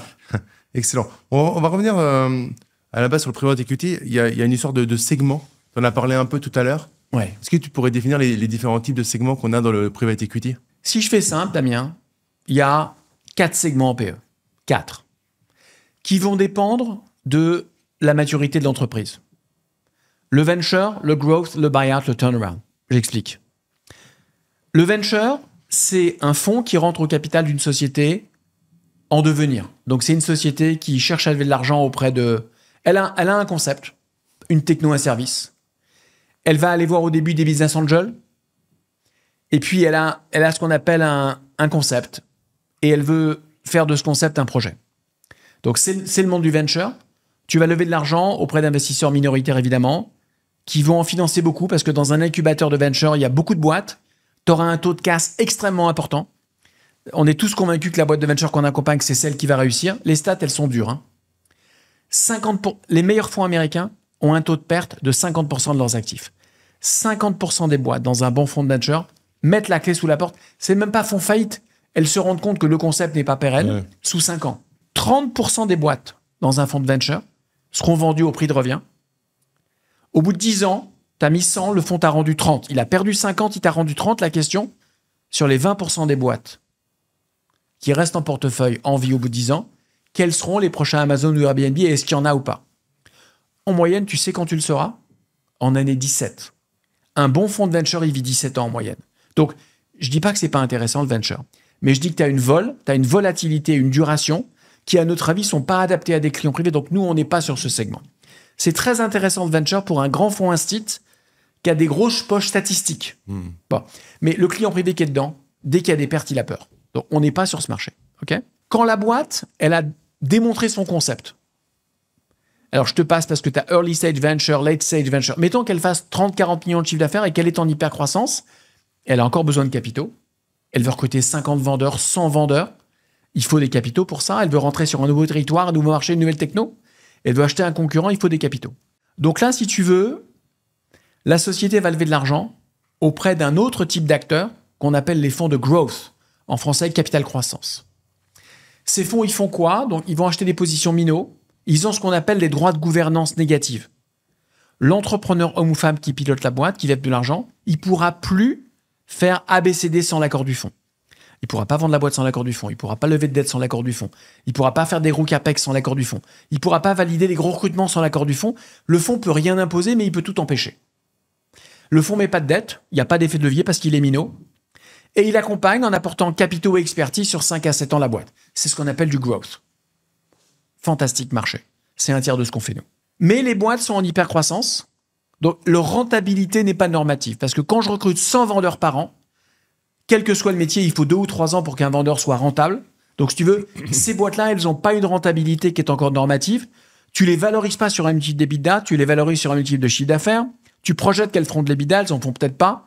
Donc, c'est un certain sport. Quand les boîtes ont des croissances moins fortes, que le marché sous-jacent se stabilise, qu'elles deviennent leaders sur leur marché, qu'elles sortent des niveaux de rentabilité plus normatifs parce qu'elles n'ont plus besoin de recruter 100 vendeurs, qu'elle génère des cash flows importants, là, tu peux faire un autre type d'opération, opération avec effet de levier, qu'on appelle leverage buyout. Donc là, le fonds de private equity va racheter 100% de la boîte. Je vais en parler tout à l'heure. En général, il n'achète plus au fondateur. Je vais expliquer. Tu achètes 100% de la boîte, tu mets de l'effet de levier pour booster la perf, comme en immobilier. Tu vas t'appuyer sur tu auras un retour projet à 15, tu t'endettes à 7, 8, 5, 6, 7, 8, et tu fais 20% net sur ton projet. OK. Donc ça, c'est le leverage buyout. C'est 2 tiers de ce qu'on fait. Là, le fonds, il est majoritaire. Et en théorie, c'est lui qui a les manettes pour tout choisir. Il choisit le dirigeant, il peut révoquer le dirigeant. Souviens-toi qu'en growth, le fonds avait des droits de gouvernance négatifs. En buyout, il a des droits de gouvernance positifs. Il peut changer le dirigeant, donc il peut changer la stratégie. Il peut choisir le levier. Et surtout, élément clé, c'est lui qui choisit le timing de sortie. C'est lui qui choisit la sortie. En growth, c'est le fondateur qui choisit la sortie. En buyout, c'est le fonds qui choisit la sortie. Ça représente 2 tiers de ce qu'on fait. Alors, pour donner une petite idée, dans un fonds de LBO, de buyout, tu as une 20aine de boîtes, toutes indépendantes les unes des autres. Dans un fonds de growth, tu en as une 50aine. Dans un fonds de venture, tu en as 150. Tu te souviens parce que c'est statistique. Bon, on croit tous qu'on a accompagné Amazon, mais statistiquement, la moitié, c'est pas des Amazon. Donc, allez, dans un fonds de growth, 50 lignes. Un fonds de buyout, 20 lignes. Voilà. Et après, tu as ce qu'on appelle le retournement, le turnaround capital. Donc, quand des sociétés sont en difficulté, mais qu'elles ont eu des heures de gloire, tu as des fonds de private equity qui les rachètent, à côté de managers spécialisés. Ces managers spécialisés, ils les rachètent souvent à la barre du tribunal ou en difficulté. Ouais. Ils les payent pas très cher. Ils remettent beaucoup de capitaux dans la boîte, en fonds de roulement, en capex, en usine, en talent, et ils essayent de les remettre d'équerre. Alors ça, c'est un sport très engagé aussi. Toi qui aimes les sports de combat, c'est engagé. Typiquement, le fonds va faire une dizaine de deals dans un fonds. Pourquoi? Pas plus. Parce que ça consomme beaucoup de bandes passantes des managers, évidemment, mais ça consomme beaucoup de bandes passantes des partenaires du fonds. En fait, le partenaire du fonds, il est quasiment dans le siège du copilote à côté du patron de la boîte. Donc, tu n'as pas la bande passante pour en faire plus de 10 des deals. Et là, typiquement, sur un fonds de dealing, tu as 3 boîtes qui vont au tapis sous 2 ans, 3 à 4 boîtes qui rendent la mise, et allez, 3 boîtes qui feront ou pas la perf. Je dis pas que c'est pas intéressant, je dis que c'est un couple vol-perf qui n'est pas adapté à des clients privés, donc nous, on n'est pas là-dedans. Donc, pour faire simple, Damien, on n'est pas en venture, on n'est pas en turnaround parce que c'est trop volatile. Nous, on est en growth et en buyout. En gros, si je résume, si je vulgarise un petit peu, ouais. Si on parle de volatilité, ouais. On n'est pas au début où le projet, on a l'impression que c'est une bonne idée, ça pourrait être une bonne idée, mais on va dire qu'on n'a pas encore validé avec des vrais clients, des vrais contrats solides. Ouais. Et on n'est pas non plus quand on a bien réussi, mais on est en décroissance. On est au moment où on est soit au moment où c'est en train de s'envoler. On est à plusieurs niveaux de. Si on mettait l'avion, on n'est pas au décollage où il pourrait y avoir des petits soucis sur la piste. On est quand ça commence à décoller. Plutôt décollage vertical. On est décollage vertical, altitude de croisière, on n'est pas à l'atterrissage non plus. Mais attention, je dis pas que le venture et le turnaround ne sont pas intéressants. Ils sont très intéressants. Mais pour des investisseurs très avisés, des gros instituts qui ont des très gros portefeuilles et qui sont capables, Damien, de supporter la volatilité de ces produits. Parce que le venture, c'est un très bon produit pour quelqu'un qui est prêt à accepter le risque du venture. Et nous, on s'est rendu compte d'une chose depuis 4 ans. Attention, le private equity, c'est pas des retours garantis, tu prends du risque. Donc, On a dit que la Ligue 2, c'est 13,5% de retour, la Ligue 1, 21,7%. Même un fonds de Ligue 1, un fonds de LBO, tiens, il a en moyenne 20 lignes dans le portefeuille. Sur les 20 lignes, il y aura une ou deux paumes. C'est mécanique. Mais on s'est rendu compte d'une chose. Quand il y a une difficulté dans une ligne du portefeuille, les clients ont peur. Donc, le client privé, il n'a pas la même appétence au risque que l'instit. L'instit, il est prêt à faire des arbitrages risque-performance. Le client privé, il est à l'aise dans un couloir risque-perf particulier. C'est pour ça que nous, aujourd'hui, on n'est pas sur le venture et pas sur le turnaround. Pas parce qu'on n'aime pas ces marchés, parce que c'est pas du tout adapté à des clients patrimoniaux. Tu vois ce que je veux dire? Ouais, mais tout à fait. Si je reprends l'exemple, beaucoup de personnes ont peur du décollage ou de l'atterrissage. Ouais. Pourtant, il y a des risques aussi en vol. Oui, les gens sont plus rassurés, ils mangent et tout, alors que potentiellement, c'est peut-être en vol qu'il peut y avoir des soucis. Ça, ton équipe sait les gérer. Mais l'idée, c'est d'aller sur sur les thématiques où ton audience, c'est-à-dire les particuliers, vont être le plus rassurés. Oui, parce que c'est très important qu'ils se sentent à l'aise avec ce qu'on fait. Et alors, l'autre élément important, Damien, on raconte tout ce qu'on fait. Donc, on a pris une ligne éditoriale. J'aurais juste dire une chose, le monde du private equity est un monde très confidentiel, très secret, très feutré. On ne parle pas beaucoup, on ne raconte pas beaucoup ce qu'on gagne. Donc, cette industrie, elle a vécu de façon très cloisonnée pendant 50 ans. Nous, on a décidé de tout raconter. D'abord, on raconte. D'abord, on dit tout ce qu'on va faire, on fait tout ce qu'on a dit, et on raconte tout ce qu'on a dit. Donc, parfois, je ne me fais pas des amis parce que on raconte nos engagements, on raconte ce qu'on aime, on raconte ce qu'on n'aime pas, on raconte qui on accompagne. Alors, on ne raconte pas qui on n'accompagne pas, mais il suffit de regarder ceux qu'on accompagne. Donc, on s'est rendu compte aussi que quand tu racontes tout ce que tu fais, tu parles avec les gens, tu échanges avec les gens. Eh bien, le client privé, il a une appétence pour le risque très particulière. Alors, quand c'est lui qui fait un deal et qui perd son argent, ça va. Enfin, ça va. Il l'a fait pour une certaine raison. Il savait qu'il pouvait perdre la mise. Mais quand toi, tu as de la vol dans un deal que tu as fait pour lui, ça va pas du tout. Donc, on a choisi aussi un couple rendement-risque dans notre positionnement qui est adapté à un portefeuille de clients privés. Excellent. Excellent. Ça répond à pas mal de questions. J'avais noté pas mal de questions. En fait, au fur et à mesure de la conversation, on les coche, donc c'est plutôt top. On peut investir dans le private equity. Par exemple, un chef d'entreprise qui a sa holding peut autant investir qu'un cadre supérieur qui a 200, 300, 400 000 euros de côté. C'est pas réservé au monde des entrepreneurs. On peut investir en particulier, en nom propre. Comment ça se passe pour investir? Je fais 5 minutes là-dessus parce que c'est une question très importante. La réponse, c'est bien sûr qu'il peut investir par sa holding. Tu peux investir. Alors, il y a quelques critères réglementaires parce que ce qu'on fait est quand même un marché assez réglementé, Damien. Tu ne peux pas investir en direct en private equity à moins de 100 000 euros, c'est l'AMF qui l'impose, que tu sois une personne physique ou une personne morale. Alors, tu peux investir par ton assurance vie à moins de 100 000, mais ce n'est pas toi qui investis, c'est l'assureur vie qui investit pour toi. Donc, je parque le sujet assurance vie une seconde, française. Tu peux investir dans du private equity en direct à partir de 100 000 euros, une personne physique, toi ou moi, ou une personne morale, ta holding, aucun problème. Tu peux aussi investir à travers ton contrat d'assurance vie luxembourgeois. On est référencé, nous, chez tous les assureurs vie luxe. Donc ça, c'est possible. Maintenant, 100 000 euros. Alors, 100 000 euros, c'est l'engagement. Il ne va pas être tiré tout de suite. Chez nous, il est tiré tous les semestres à hauteur de 10% de ton engagement. Donc, ton client ou ta cliente qui a pris 100 000 euros d'engagement, il est tiré 1er avril, 1er octobre à 10 000 euros. Donc, c'est comme un abonnement. Donc, tu as pris 100 000 d'engagement, tu es tiré sur 5 ans, 2 fois par an. Maintenant, par l'assurance vie, tu commences à voir émerger certaines solutions à 10 000 euros. Ce n'est pas le même private equity. Pourquoi? Parce que comme tu as des garanties de liquidité par l'assureur va exiger de toi qu'il y ait du cash dans ton produit. Donc, je n'ai pas dit que ce n'est pas des bons produits. Il y aura des bons produits, mais c'est des produits plus pour le retail, si tu me permets. Donc, c'est des produits dont les perfs seront moins purs. C'est un peu du private equity dilué. Non pas parce qu'il y a des bons produits dedans, mais comme l'AMF impose une liquidité garantie, qu'elle est portée par l'assureur te dit, je voudrais qu'une partie de la liquidité soit portée par le fonds, et donc tu as une partie 10, 20, 30% du produit qui est en cash. Donc sur ces produits à moins de 100 000 dans l'assurance vie, tu auras, c'est un autre couple, c'est un couple liquidité-perf, on va en parler tout à l'heure. J'ai pas du tout dit que c'était pas intéressant, mais si tu cherches la perf pure du PE, à partir de 100 000 euros, en compte titre en direct, ou par ton assurance vie luxembourgeoise, par ton assurance vie française, tu peux difficilement investir dans des produits à appel de fonds différés qui sont les produits purs du PE parce que les assureurs vie français ne veulent pas gérer d'appel de fonds différés. Donc, pour des produits comme les nôtres, tu vas les prendre en direct ou en assurance vie luxe. On va sortir une gamme en assurance vie française, là, qui s'appelle Discovery, qui aura d'autres vertus. Pourquoi on va faire ça? Parce qu'en fait, on se rend compte, si tu veux, Damien, qu'il y a... Quand on dit private equity, en fait, c'est assez nouveau et il y a différents marchés. Je peux te donner un peu notre vision? Vas-y. 3 marchés distincts. Tu as nos clients aujourd'hui. Notre gamme s'appelle Odyssée. Notre portefeuille de fonds s'appelle Odyssée. L'engagement, c'est 100 000. Le ticket moyen, il est à peu près à 130 000 euros. Tiré sur 5 ans. Donc, c'est des sommes raisonnables, mais il y a des gens qui ne sont pas prêts à mettre 130 000 euros aujourd'hui en private equity. Donc, ces gens-là, on ne savait pas les toucher.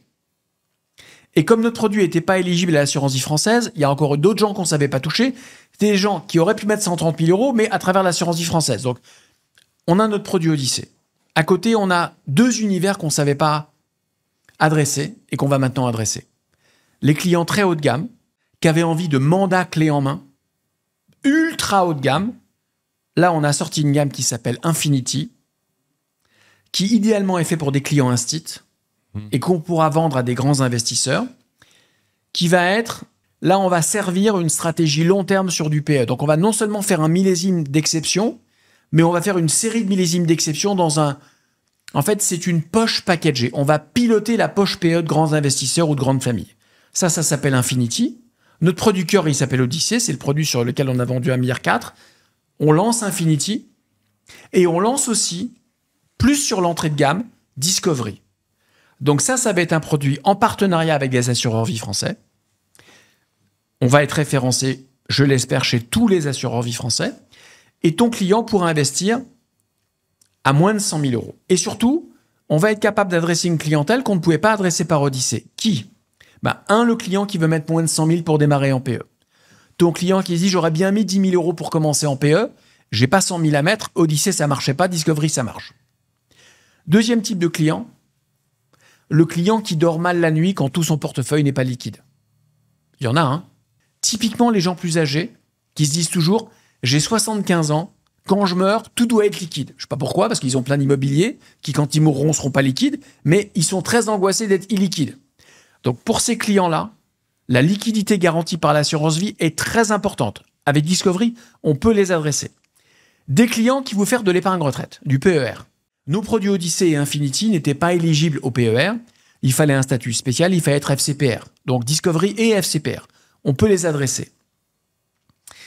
Et dernier marché, plein de clients à toi ont du patrimoine en assurance vie française. Ils voulaient investir à partir de cette poche-là sans faire d'arbitrage fiscaux coûteux. Donc on a plein de clients, je les vois, ils me disent « Frédéric, votre produit Odyssée, il est top, mais on veut investir à partir de notre poche d'assurance vie française. Est-ce qu'on peut ?» Je dis « Non, on n'est pas éligible en assurance vie française. » Il dit « Dommage. » Donc là, demain, on pourra les toucher si tu veux. Donc, on va sortir cette gamme Discovery qui va permettre d'adresser un immense segment de marché. Et je vais dire un truc, Damien. Le marché de Discovery, il est plus gros que le marché d'Odyssée. Le marché d'Odyssée, c'est des clients qui ont un patrimoine financier important, qui acceptent une certaine forme d'illiquidité. Alors, ils vont aller chercher des perfs de 13 à 14% net. Elles ne sont pas garanties, mais c'est l'ambition du produit. Sur Discovery, on est plutôt sur 9%. Ce qui est très bien. C'est déjà pas mal. Mais en fait, c'est un autre couple. Tu vois ce que je veux dire? Tu as un couple sur Discovery c'est liquide et c'est 9%. Sur Odyssée, c'est plus contraint sur la liquidité et c'est 13-14%. Moi, je dirais que ça s'oppose pas, mais ça se complète. Tout à fait. Donc, et c'est pas les mêmes clientèles. C'est Et la personne qui veut un super produit de private equity de qualité instit, elle veut pas être dans Discovery parce qu'elle dit, en fait, moi, j'ai déjà accepté les liquidités. En fait, tu as des gens qui ont bien compris En fait, le private equity, c'est quoi? 2 choses, je vais te dire. C'est pricer les liquidités. En fait, c'est le temps des business plans. En fait, en bourse, pourquoi la bourse, c'est très intéressant en dépit de tout ce que je dis sur le private equity? Parce que tu rentres, tu sors quand tu veux. En private equity, tu ne peux pas. Tu es sur le temps d'un BP, un fonds dure 10 ans. Quelque part, il fallait bien la rémunérer, cette illiquidité. Tu es d'accord? Il fallait la rémunérer. Alors ça, c'est une autre question que tu ne m'as pas posée. Si je fais simple, les marchés cotés, ça rapporte combien? Le private equity, ça rapporte combien? Tu anticipes toutes mes questions. Elle était un peu plus loin, mais c'est parfait. Tu es excellent. Mais grosso modo, les marchés cotés te rapportent sur 20 ans entre 7 et 8% par an, le PE entre 13 et 14. Tu as 600 points de base. Alors, et le premier quartile, 22, tu te souviens, 21,7. Mais oublions le premier quartile. Je compare des pommes et des pommes. Moyenne des marchés cotés, 7, 8. Moyenne du PE, 13, 14. Grosso modo, le PE, c'est 2 fois les marchés cotés. 700 points de base de plus. Mais tu sais pourquoi? Il fallait te rémunérer pour une chose. Yes. L'illiquidité que tu as acceptée. Donc, certaines personnes nous disent, j'adore le PE, ça me force à être discipliné, parce que tu m'as fait une remarque au début de l'interview, tu m'as dit, attention, sur les marchés cotés, il y a des yo-yo, et nous, clients privés, on sort souvent au mauvais moment. La beauté du private equity, tu décides pas quand tu rentres, tu décides pas quand tu sors. Quand tu fais un engagement de 100 000 euros, il va être tiré pendant 5 ans, c'est pas toi qui décides, c'est le gérant, et c'est lui qui va décider quand il vend les boîtes. Donc, tu as une discipline qui t'est imposée, quelque part, tu as acheté de l'illiquidité en private equity et tu as été rémunéré pour ça. Donc, beaucoup de nos clients ont compris ça, ils sont prêts à cette illiquidité et ils sont rémunérés à 13-14 net de tout frais, ça leur va très bien. D'autres disent, j'aimerais le goût du PE et la liquidité des marchés cotés. C'est un autre compromis. Tu as du cash dans le véhicule parce qu'il veut du cash pour honorer la liquidité même si l'assureur va t'aider. Et ça va rapporter 8-9 contre 13-14. C'est un autre compromis, c'est un autre type de clientèle, Damien. Mais avec notre offre Discovery Odyssey Infinity, on a mappé tout le marché du PE. Si vous êtes un peu perdu sur où vous vous situerez dans l'offre, ce que je vous propose, je vais vous mettre un petit formulaire dans la description de la vidéo. Comme ça, vous pourrez prendre un rendez-vous avec un ingénieur de l'équipe, donc du cabinet GSO Focus Wealth Office. Comme ça, on pourra vous dire, vous auditer, savoir quelle est peut-être la chose sur laquelle s'orienter. Et ce qui est intéressant, c'est qu'on a le choix. Et donc, ça permet d'orienter sur la chose la plus pertinente. Mais ça pourrait presque être quelqu'un qui a 300 000 euros sur sa holding, mais qui a commencé à investir sur ses assurances-vie, qui est, par exemple, au taquet, au niveau succession, à 150 000 euros, il pourrait faire les deux. Comme tu dis, ne pas prendre la fiscalité de l'assurance-vie et l'avantage de succession et gagner sur tous les terrains, j'ai envie de dire. Donc, ça peut être un mix pertinent. Alors là, tu soulèves un autre point que j'adore. Le private equity est un produit un peu compliqué pour un client. Il faut être conseillé. Enfin, ma recommandation, il faut aller voir un conseiller. Il faut en parler avec un conseiller. C'est très important ce point-là parce que c'est un produit technique. Pour en comprendre les risques et les vertus, il faut en discuter. Il faut que le client qui y souscrive soit à l'aise avec le produit. Il faut qu'il ait compris, comme tu l'as dit, que chaque gamme a ses plus et ses moins. Discovery, tu me dis j'adore parce que c'est liquide. Oui, mais c'est moins rentable. Ah, le client a bien compris le compromis rentabilité-risque. Odyssey, ah c'est super, 13-14%. Oui, mais c'est moins liquide. Vous êtes prêt à être sur 7 à 10 ans, madame ou monsieur? Et Infinity, c'est super. Ah oui, mais là, on est sur des horizons encore plus longs. C'est plus performant. Est-ce que vous êtes prêt à faire ces engagements très long terme? Donc, c'est important que le produit est plus technique que les marchés cotés, Damien. Donc, c'est important que le client soit bien accompagné. Et c'est marrant parce que au final, on va reprendre encore l'histoire de la Ligue des Champions et tout. Et dans le monde du private equity, il y a sûrement du coup ces histoires de Ligue des Champions et dans la gestion de patrimoine. Il y a aussi cette histoire de pareil. Les Ligue 2 et tout. C'est pour ça que nous, on est sur un cabinet de multifamily office pour vous accompagner parce qu'en fait, on veut de l'élite, on veut que des personnes qui...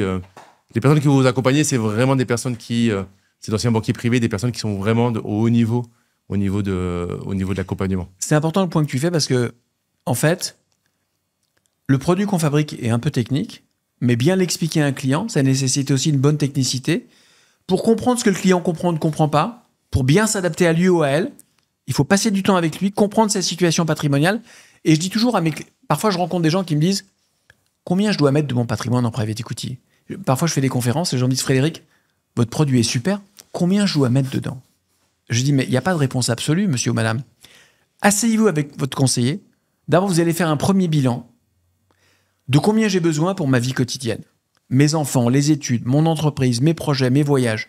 Ça, c'est votre consommation quotidienne. Et le reste, c'est potentiellement investissable en patrimoine long. Une fois qu'on a fait ça, Damien, la question c'est, et maintenant sur ce patrimoine long, vous êtes prêt à mettre combien en pourcentage en peu liquide?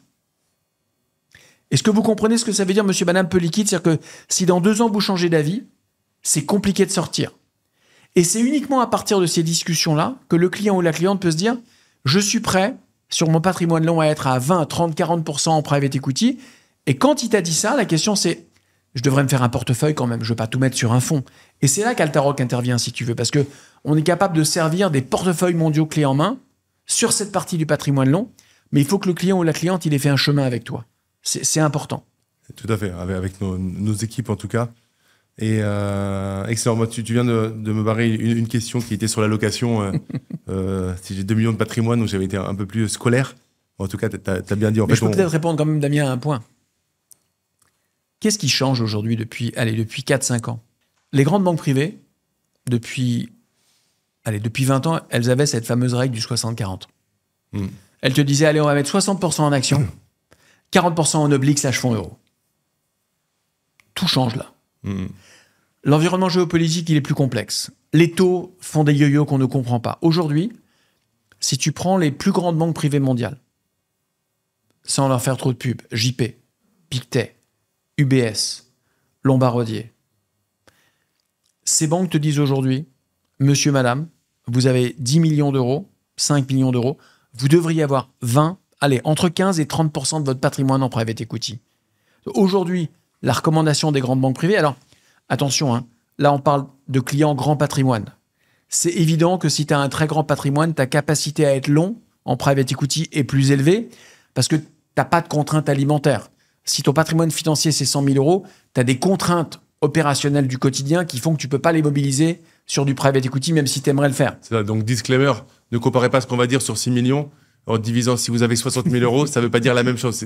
Là, on parle, c'est comme si quand vous avez un prêt immobilier, on parle de reste à vivre. Là, on va dire que quelqu'un qui a 6 millions, il ne va pas manger des pâtes si le fonds reste bloqué 3 années de plus, par exemple. Donc, mais quand même, je voulais te donner cet indicateur, Damien, parce qu'aujourd'hui, si tu veux, les grandes banques privées, elles disent à leurs clients, vous devez avoir 20% de private equity. C'est un peu la nouvelle norme, si tu veux. Donc, c'est intéressant. Ça fait 4-5 ans que ça change fondamentalement. Donc là, dans toutes les règles d'allocation, là, toutes les banques sortent en début d'année leurs recommandations d'allocation. Elles sont toutes aux alentours de 20% en private equity. C'est intéressant parce que ça répond en partie à ta question. Attention, c'est pas universel. Si ton client a 85 ans, qui dort très mal la nuit quand c'est illiquide, peut-être qu'il peut le faire sur Discovery. C'est ça. Si à l'inverse, ton client est un entrepreneur qui vient de vendre sa boîte, qui a touché un chèque de 5 millions et qui se dit, je mettrais bien 1, 2 ou 3 millions en long en PE, peut-être que pour lui, les règles sont pas les mêmes. C'est ça. Et première question à se poser quand vous allez voir quelqu'un, par exemple un cabinet de gestion, c'est de vous parler jamais produit mais objectif. Ce que tu viens très bien fait juste avant. Jamais produit. On parle jamais produit. On n'est pas des vendeurs de produits. On est toujours objectif. Donc c'est très très important. C'est comme ça que vous pouvez déjà écrémer les différentes personnes. C'est l'objectif qui va dérouler derrière la stratégie. Excellent. Alors on a parlé de quelque chose. Tu es un amateur de vin? Tu as parlé de vin. J'aime bien les vins, ouais. Okay. Et tu as parlé d'un truc qui s'appelle le millésime. Ouais. Tu peux nous dire rapidement ce que c'est un millésime au final en private equity? Oui. Je prends l'analogie avec le vin, tu me permets? Je t'ai lancé. Un millésime, c'est une cuvée. Donc c'est la cuvée 2025, c'est tous les vins qui sont récoltés en 2025, t'es d'accord? Bon.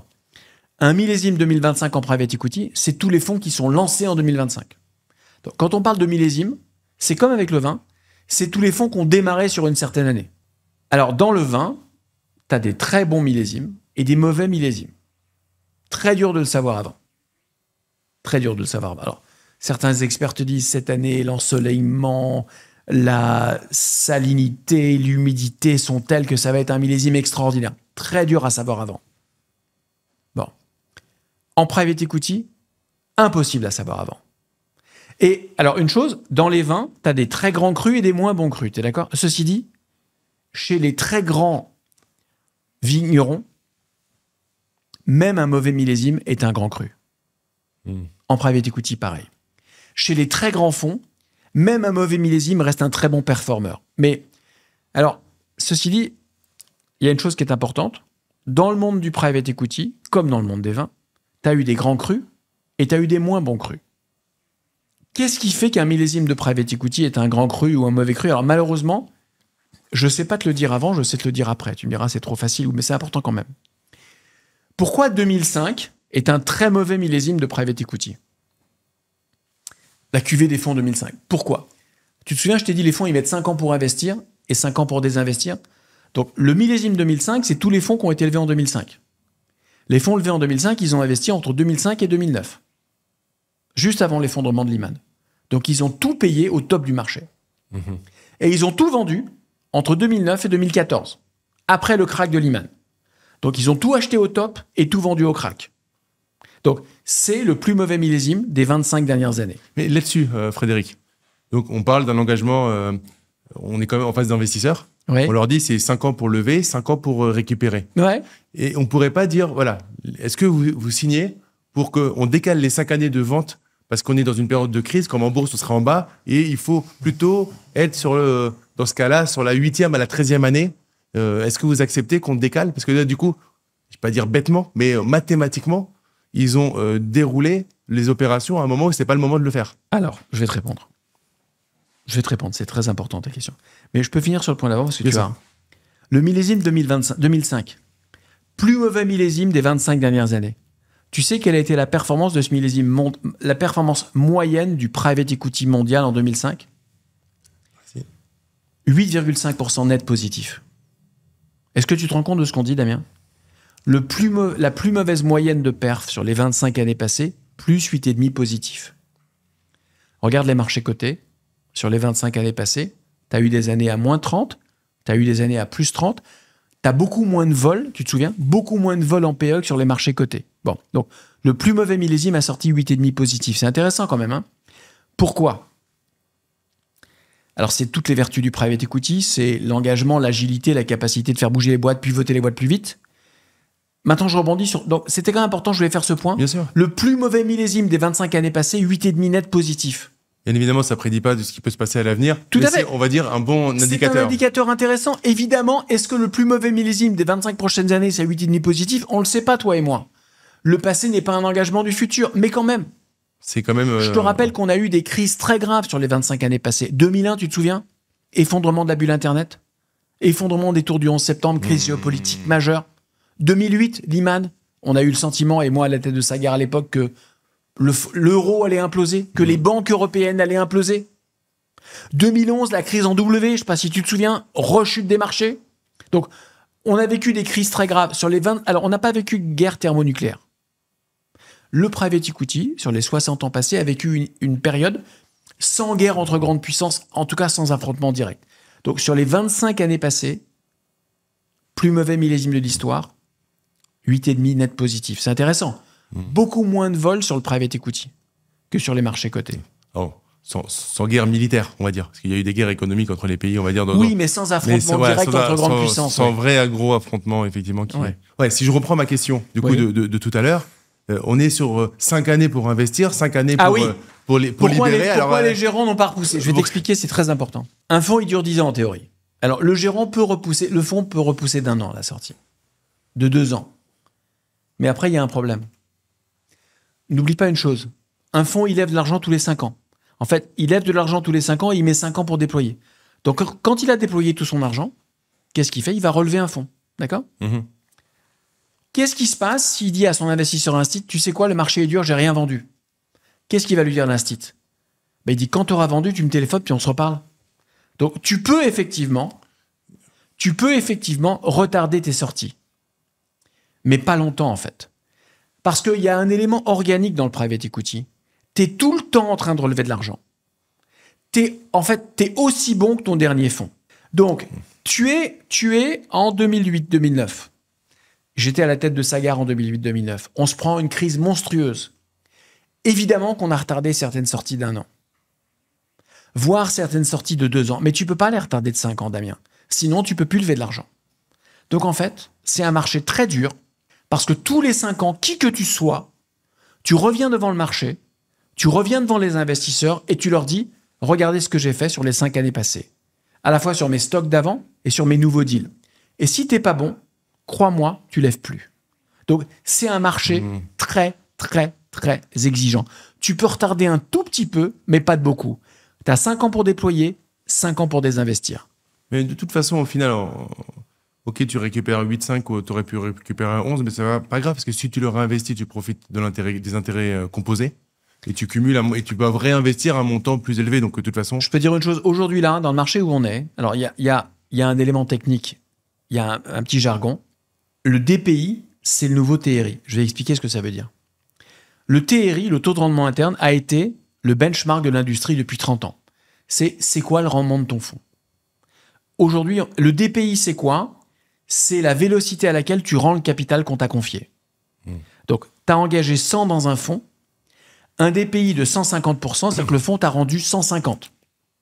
En théorie, tu te souviens, je t'ai dit qu'un fonds, le rêve d'un fonds, c'est de rendre 2 fois la mise nette, donc c'est un DPI de 200%. Si un fonds fait un très bon TRI sur le papier, mais qu'il n'a pas vendu ses boîtes, il pourrait avoir un très bon TRI avec un DPI de 0. Sur le papier, mes boîtes valent une fortune, mais je t'ai rien rendu. Aujourd'hui, ce que disent les instituts, c'est DPI is the new IRR. Aujourd'hui, la vélocité à laquelle tu rends de l'argent est plus importante que le TRI papier. Ouais, libéré, quoi. Les instituts préfèrent un fonds qui rend 15% net, cash, qu'un fonds qui promet 20% papier. Ils ont besoin aussi, eux, de vélocité. Si tu ne leur rends pas l'argent, ils ne peuvent pas recomiter. Ça, c'est assez nouveau comme tendance, Damien. En fait, tu es de plus en plus jugé par les instituts sur ta capacité à honorer les échéances de cash flow que tu avais promises. Tu avais dit que tu déploierais sur 5 ans, que tu rendrais sur 5 ans. Si tu ne respectes pas, ils te disent « Fred, qu'est-ce que tu as fait? Pourquoi tu n'as pas vendu cette boîte ?» Moi, j'ai besoin d'argent, Fred. Dans mon programme Instit, j'ai besoin de cash flow. Yes, ça a du sens. Et en fait, du coup, l'argent, il est bloqué 5 ans parce que du coup, l'argent que j'investis en année 1, il est libéré en année 6. L'argent 2, 7, c'est à peu près on va raisonner statistiquement. Déjà, tu fais un point très important, Damien. Si je suis un fonds de private equity, donner de la visibilité en cash flow à mes investisseurs, c'est très dur. Parce que si je suis un fonds de LBO, j'ai 20 boîtes, je ne sais pas quand je vais les vendre. L'autre intérêt d'un portefeuille comme Altaroc, c'est quoi? C'est que tu as 6 fonds. Donc là, je peux te parler de statistiques. Là, je peux te donner des statistiques de cash flow. Et je peux te dire que ma molécule Altaroc, elle va correspondre à une certaine statistique de distribution. Donc ton client, quand il achète un portefeuille Altaroc, il achète aussi une certaine séquence de cash flow. Je mutualise et je crée de la statistique. Tu me suis? Que tu n'as pas sur un fonds. C'est comme si, au lieu d'acheter 3 actions, tu achètes 100 actions. Tu as une dimension statistique dans la perf et dans les cash flows. Parce que le client qui achète du Altaroc, on va lui vendre une statistique du cash flow. On va lui dire statistiquement, voilà comment va se comporter ton portefeuille. Tu as pris 100 000 euros d'engagement. Tu es appelé à 10 000 euros par semestre, tu te souviens? Donc 20 000 euros par an. Donc ça va faire quoi? Moins 20, moins 20, moins 20, moins 20, moins 20 sur les années 1, 2, 3, 4, 5. Et à partir de l'année 4, tu vas toucher à peu près 10 000, 10 000 en année 5, 40 000 et 40 000 en année 6 et 7. Donc fin d'année 7, 10, 10, 40, 40, tu as récupéré tes 100 000. 2 ans après le dernier appel, tu as touché tes 100 000 et ta plus-value de 70 000, tu l'as touché sur les années 8, 9, 10. Donc attention, les cash flows, c'est aussi important que la perf. Excellent. Moi, j'adore parler de fiscalité. Est-ce qu'il y a une possibilité de ne pas passer au pot de la plus-value? Je m'explique. Je mets 100 000. Ouais. En année, les 3 premières années, je récupère mon... Tu mets 100 000, avant l'année 7, tu ne payes pas d'impôt parce que ça dépend qui tu es. Si tu es une personne physique, tu paieras de l'impôt quand tu as récupéré plus que ce que tu as décaissé. Donc, tant que tu n'as pas récupéré tes 100 000, tu ne payes pas d'impôt. Comme tu récupères ton capital en année 7, à partir de l'année 7, tu paieras de l'impôt. Donc, tu paieras ton impôt. J'espère que la flat tax prévaudra. Donc, tu paieras ton impôt de flat tax sur la plus-value. Maintenant, ta question, est-ce que je peux éviter de payer de l'impôt de plus-value? Alors, il y a ça, et ça m'intéresse pour la partie holding, mais je suppose que, les premiers milliers d'euros dans la vraie vie, comme tu les as fait sur la première partie, du coup, au niveau société, tu vas quand même payer de la plus-value dès les premiers déblocages. Ça doit être un peu urgent parce que c'est de la valeur. Sur une société, donc, la fiscalité n'est pas la même sur les personnes physiques et les sociétés. Sur les personnes physiques, on l'a vu, c'est une fiscalité cash, en fait, d'épicier. J'engage 100. Tant que je n'ai pas récupéré 100, il n'y a pas d'impôt. Au-delà de 100, je paye de l'impôt sur la plus-value et la flat tax. Ou sur l'impôt de plus-value si la flat tax ne devait pas perdurer demain. En tant que société, si j'ai investi personne morale, donc dès que ma position est revalorisée, parce que moi je publie une valeur liquidative tous les trimestres. Donc prends l'exemple, ton client a engagé 1 million dans un millésime Odyssée avec sa société. On l'a appelé à hauteur de 20% par an. Donc on est en année 3, on l'a appelé à 600 000. La valeur liquidative de sa position, c'est 900 000. Il y a 300 000 de plus-value. Il va payer de l'impôt de plus-value au niveau de sa société sur la revalorisation alors qu'il n'a pas encore reçu son million. Il va les payer à 22 ou 25%. Donc en fait, il sera fiscalisé sur un taux plus bas, mais plus tôt. Donc une entreprise paye moins d'impôts, mais plus tôt. Maintenant, si tu veux éviter de payer l'impôt, tu as 2 solutions. Écoutez bien, là, ça nous intéresse. Non, mais en toute légalité. Tu peux loger ton produit dans une assurance vie ou un contrat de capi. Donc, alors, pas français, luxembourgeois, contrat de capi luxe, contrat d'assurance vie luxe. Donc, tu peux loger ton patrimoine Altaroc dans des contrats d'assurance vie luxembourgeois ou des contrats de capi luxembourgeois. Et ça te permet en fait, c'est pas que tu payes pas l'impôt, c'est qu'il est repoussé. Il y a un différé d'imposition. Tu as un différé d'imposition au moment où tu rachèteras ton contrat ou au moment où tu casseras ton contrat. Si tu souscris par un contrat de capi pour une entreprise, en fait, même si toi tu décèdes et que ton entreprise te survit, ce qui est en général le cas, eh bien ton contrat de capi, tant qu'il n'est pas cassé, il n'y a pas d'imposition. Donc tu es dans une enveloppe fiscale qui permet en fait d'investir en report d'imposition perpétuel dans le contrat de capi. Donc ça permet ça, à un moment on paiera, mais j'ai mon frère qui est avocat et qui m'a dit que le plus important dans la fiscalité, c'est de choisir le moment où on paye son impôt et d'être capable de le payer. Ah bah la poche luxembourgeoise te permet parfaitement de le faire. Excellent. Alors attends, parce que si le client avait choisi ou la cliente avait choisi Discovery, tu te souviens de notre gamme là, Discovery, Odyssey, Infinity, dans Discovery, tant que tu n'es pas sorti de ton contrat d'assurance vie, tu ne payes pas non plus. Donc la poche Discovery te permet aussi de repousser l'imposition. Tu es à 9% avant impôt et tu ne payes pas tant que tu n'es pas sorti du contrat. Plus les avantages de l'assurance vie potentiellement. Success euros, etc. bien sûr. Excellent. Super point. Est-ce que c'est important de gagner, c'est important d'optimiser ce qu'on rend? Alors d'autant plus que là, Damien, tu as un point très important. Tu es sur des produits longs. Alors là aussi, mon conseil, se faire conseiller. Parce que sur ces stratégies patrimoniales longues, le client privé, il n'est pas toujours au fait des meilleures stratégies. Donc c'est important de se faire conseiller et de se faire accompagner par un conseiller, idéalement de Champions League. Tout à fait. On est bien d'accord. C'est pour ça qu'on est là. L'actualité, elle est un peu morose. Il y en a qui se disent dans une activité morose, défiance de l'euro, défiance de la France, peur, et du coup, qu'il ne faut rien. C'est quoi ton point de vue, ton meilleur conseil là-dessus qu'est-ce qu'on doit faire quand on allume la télé, là, c'est super anxiogène. Ouais. Donc, qu'est-ce qu'on doit faire dans ce cadre-là? J'ai de l'argent, mais j'ai peur que ça soit dilapidé par les efforts d'épargne qui peut être demandé ou autre chose.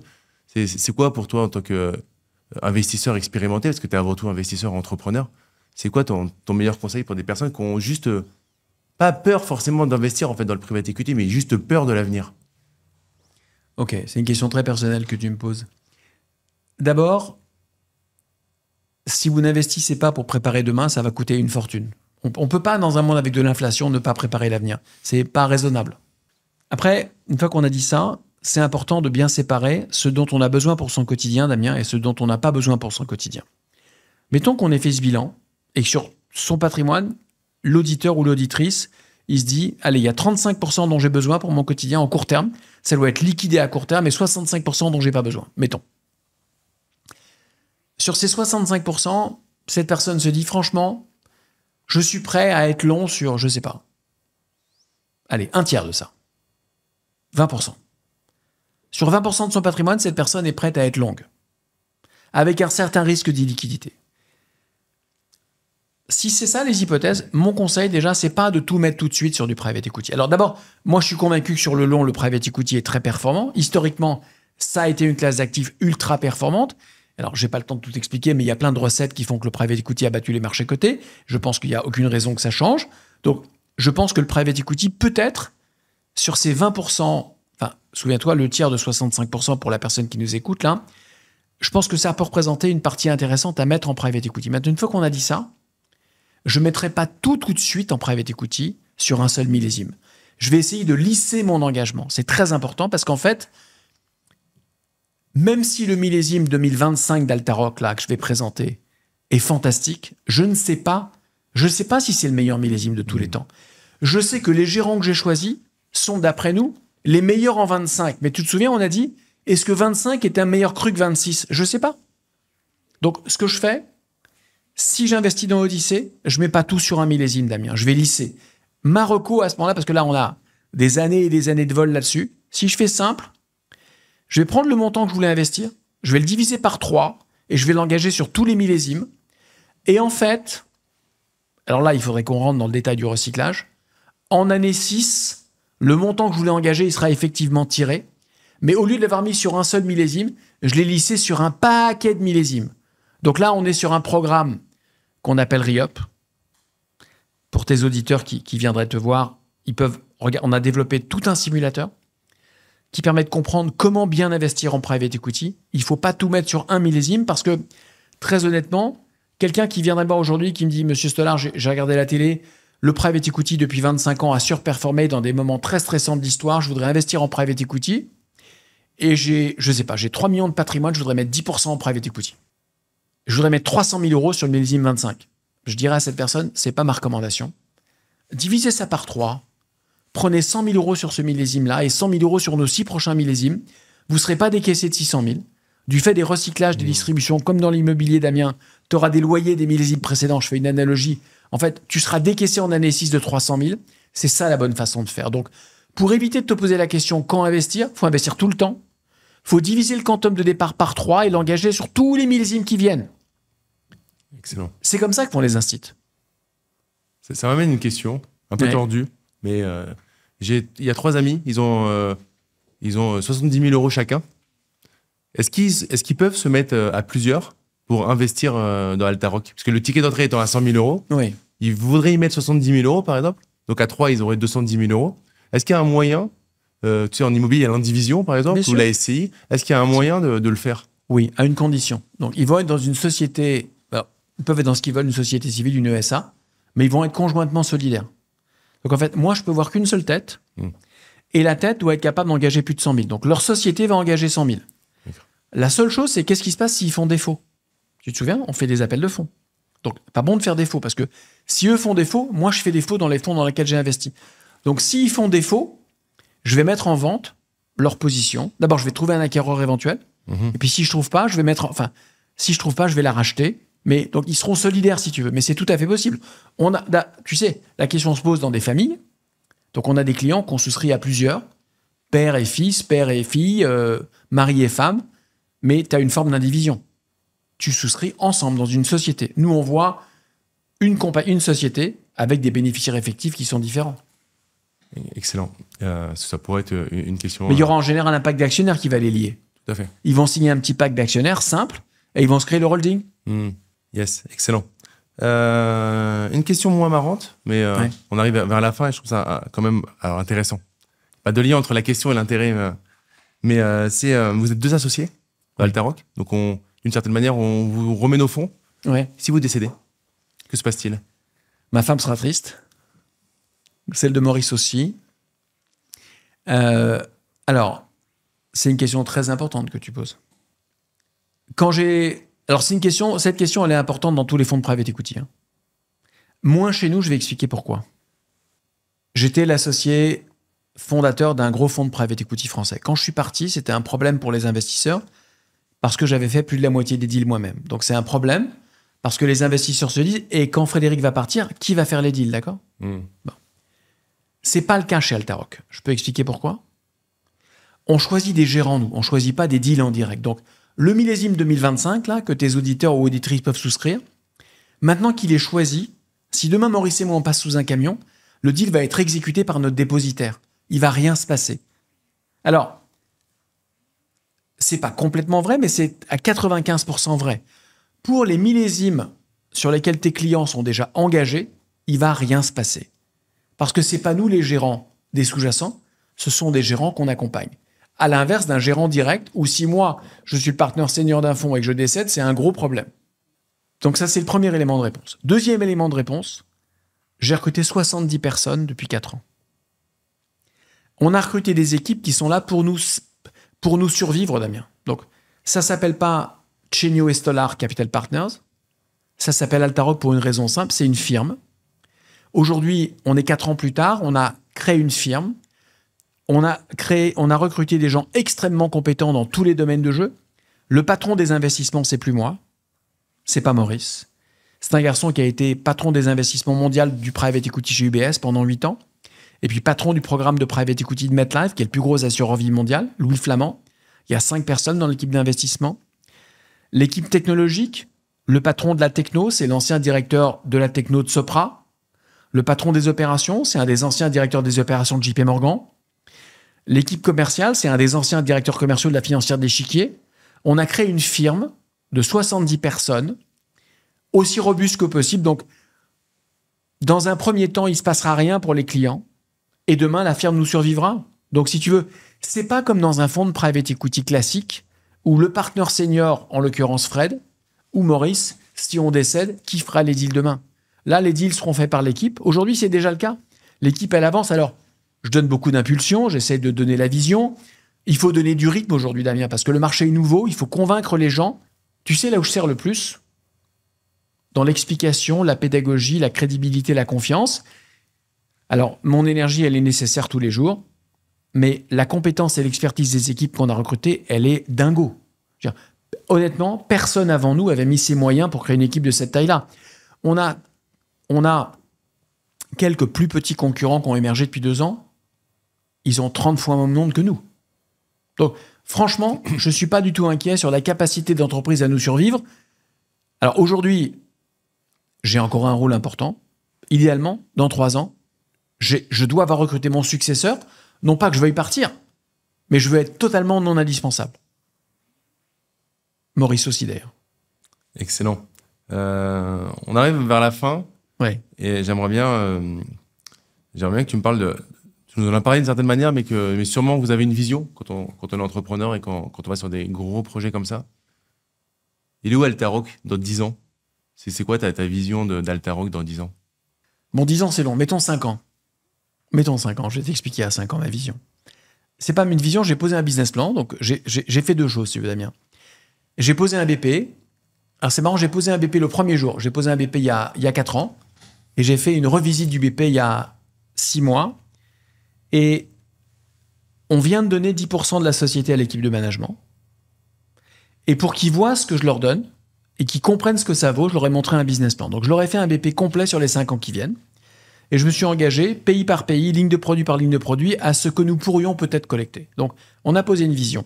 Et si je te la décris de façon simple, nous, on a une conviction. Dans 5 ans, les Français seront équipés entre 3 et 5% de leur portefeuille en private equity. Aujourd'hui, on est à 0,1.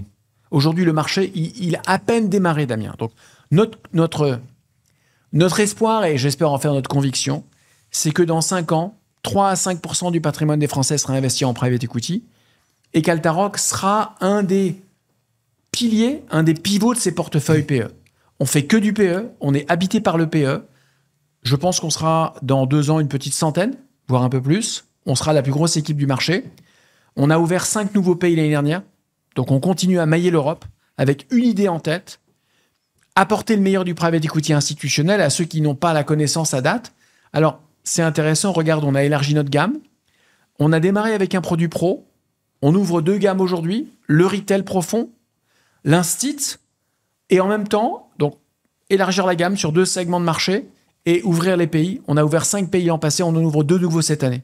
Donc, multi-pays, multi-produits au sein du PE. Et je pense que du PE. Donc, un des acteurs référents, continue à être un des acteurs référents sur le PE de qualité institutionnelle pour ceux qui ne sont pas équipés en PE aujourd'hui. Déjà, ça, ce serait magnifique. Excellent, c'est ce que je te souhaite.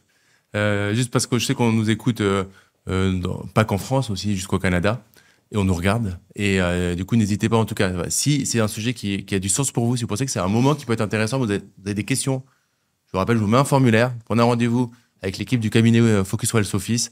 On se fera un plaisir de vous orienter si c'est le bon moment ou pas pour vous d'aller sur ce genre d'actifs. Mais en tout cas, ce qui est sûr, c'est que c'est un passage obligé à un moment dans sa diversification. On arrive à la fin. En tout cas, je voulais te remercier pour ta pédagogie et ta passion. On est de passionnés. Et je voudrais juste citer le retour d'un utilisateur que j'ai trouvé sur le site, qui, je pense, en fait, ça sera de mon côté le mot de la fin. Je te donnerai ensuite la parole. Altaroc permet de participer à des histoires d'entrepreneurs dans le monde entier et de les suivre en live. Parce qu'en fait, on est fait sur Terre pour vivre des expériences. Et du coup, moi, j'ai trouvé, enfin, en tout cas, c'est l'un de mes mantras. Et on est là pour vivre des expériences. Et j'ai trouvé que c'était intéressant. On a quelqu'un qui a mis son argent, qui pourrait dire, bon, je mets juste mon argent et j'attends. En plus, je sais qui a dit ça, et c'est le patron d'une grande banque privée. Ça me fait plaisir qu'il ait dit ça. Mais on essaye de faire partager la passion du private equity et on n'en a pas encore assez parlé, mais le private equity, à quoi ça sert? Évidemment à gagner de l'argent, mais surtout à mettre du capital au travail dans des ETI performantes pour les aider à grandir, créer des champions, accompagner les champions et des championnes qui sont juste, toi qui aimes le sport de haut niveau, les gens ne se rendent pas compte, mais les ETI qui performent avec des fonds de private equity, c'est des champions ultra sportifs de leur domaine d'expertise tous les jours mondiaux. On parle d'eux tous les jours. On a créé une chaîne de télé, Altaroc Télé, et on parle d'eux et d'elles tous les jours. Et on vous raconte, quand vous investissez chez nous, où va votre capital, chez qui il va, pourquoi faire, qu'est-ce qu'il crée, qu'est-ce qu'il transforme dans le monde entier. Et on pense que ça passionne les clients privés de savoir où et comment leur capital est déployé, Damien. C'est aussi de nos raisons d'être. Faire partager le sens du private equity. Excellent. En tout cas, tu l'as bien fait dans cet épisode. Je te remercie pour ta dispo et je vous dis à très vite pour un prochain épisode. Merci, Damien.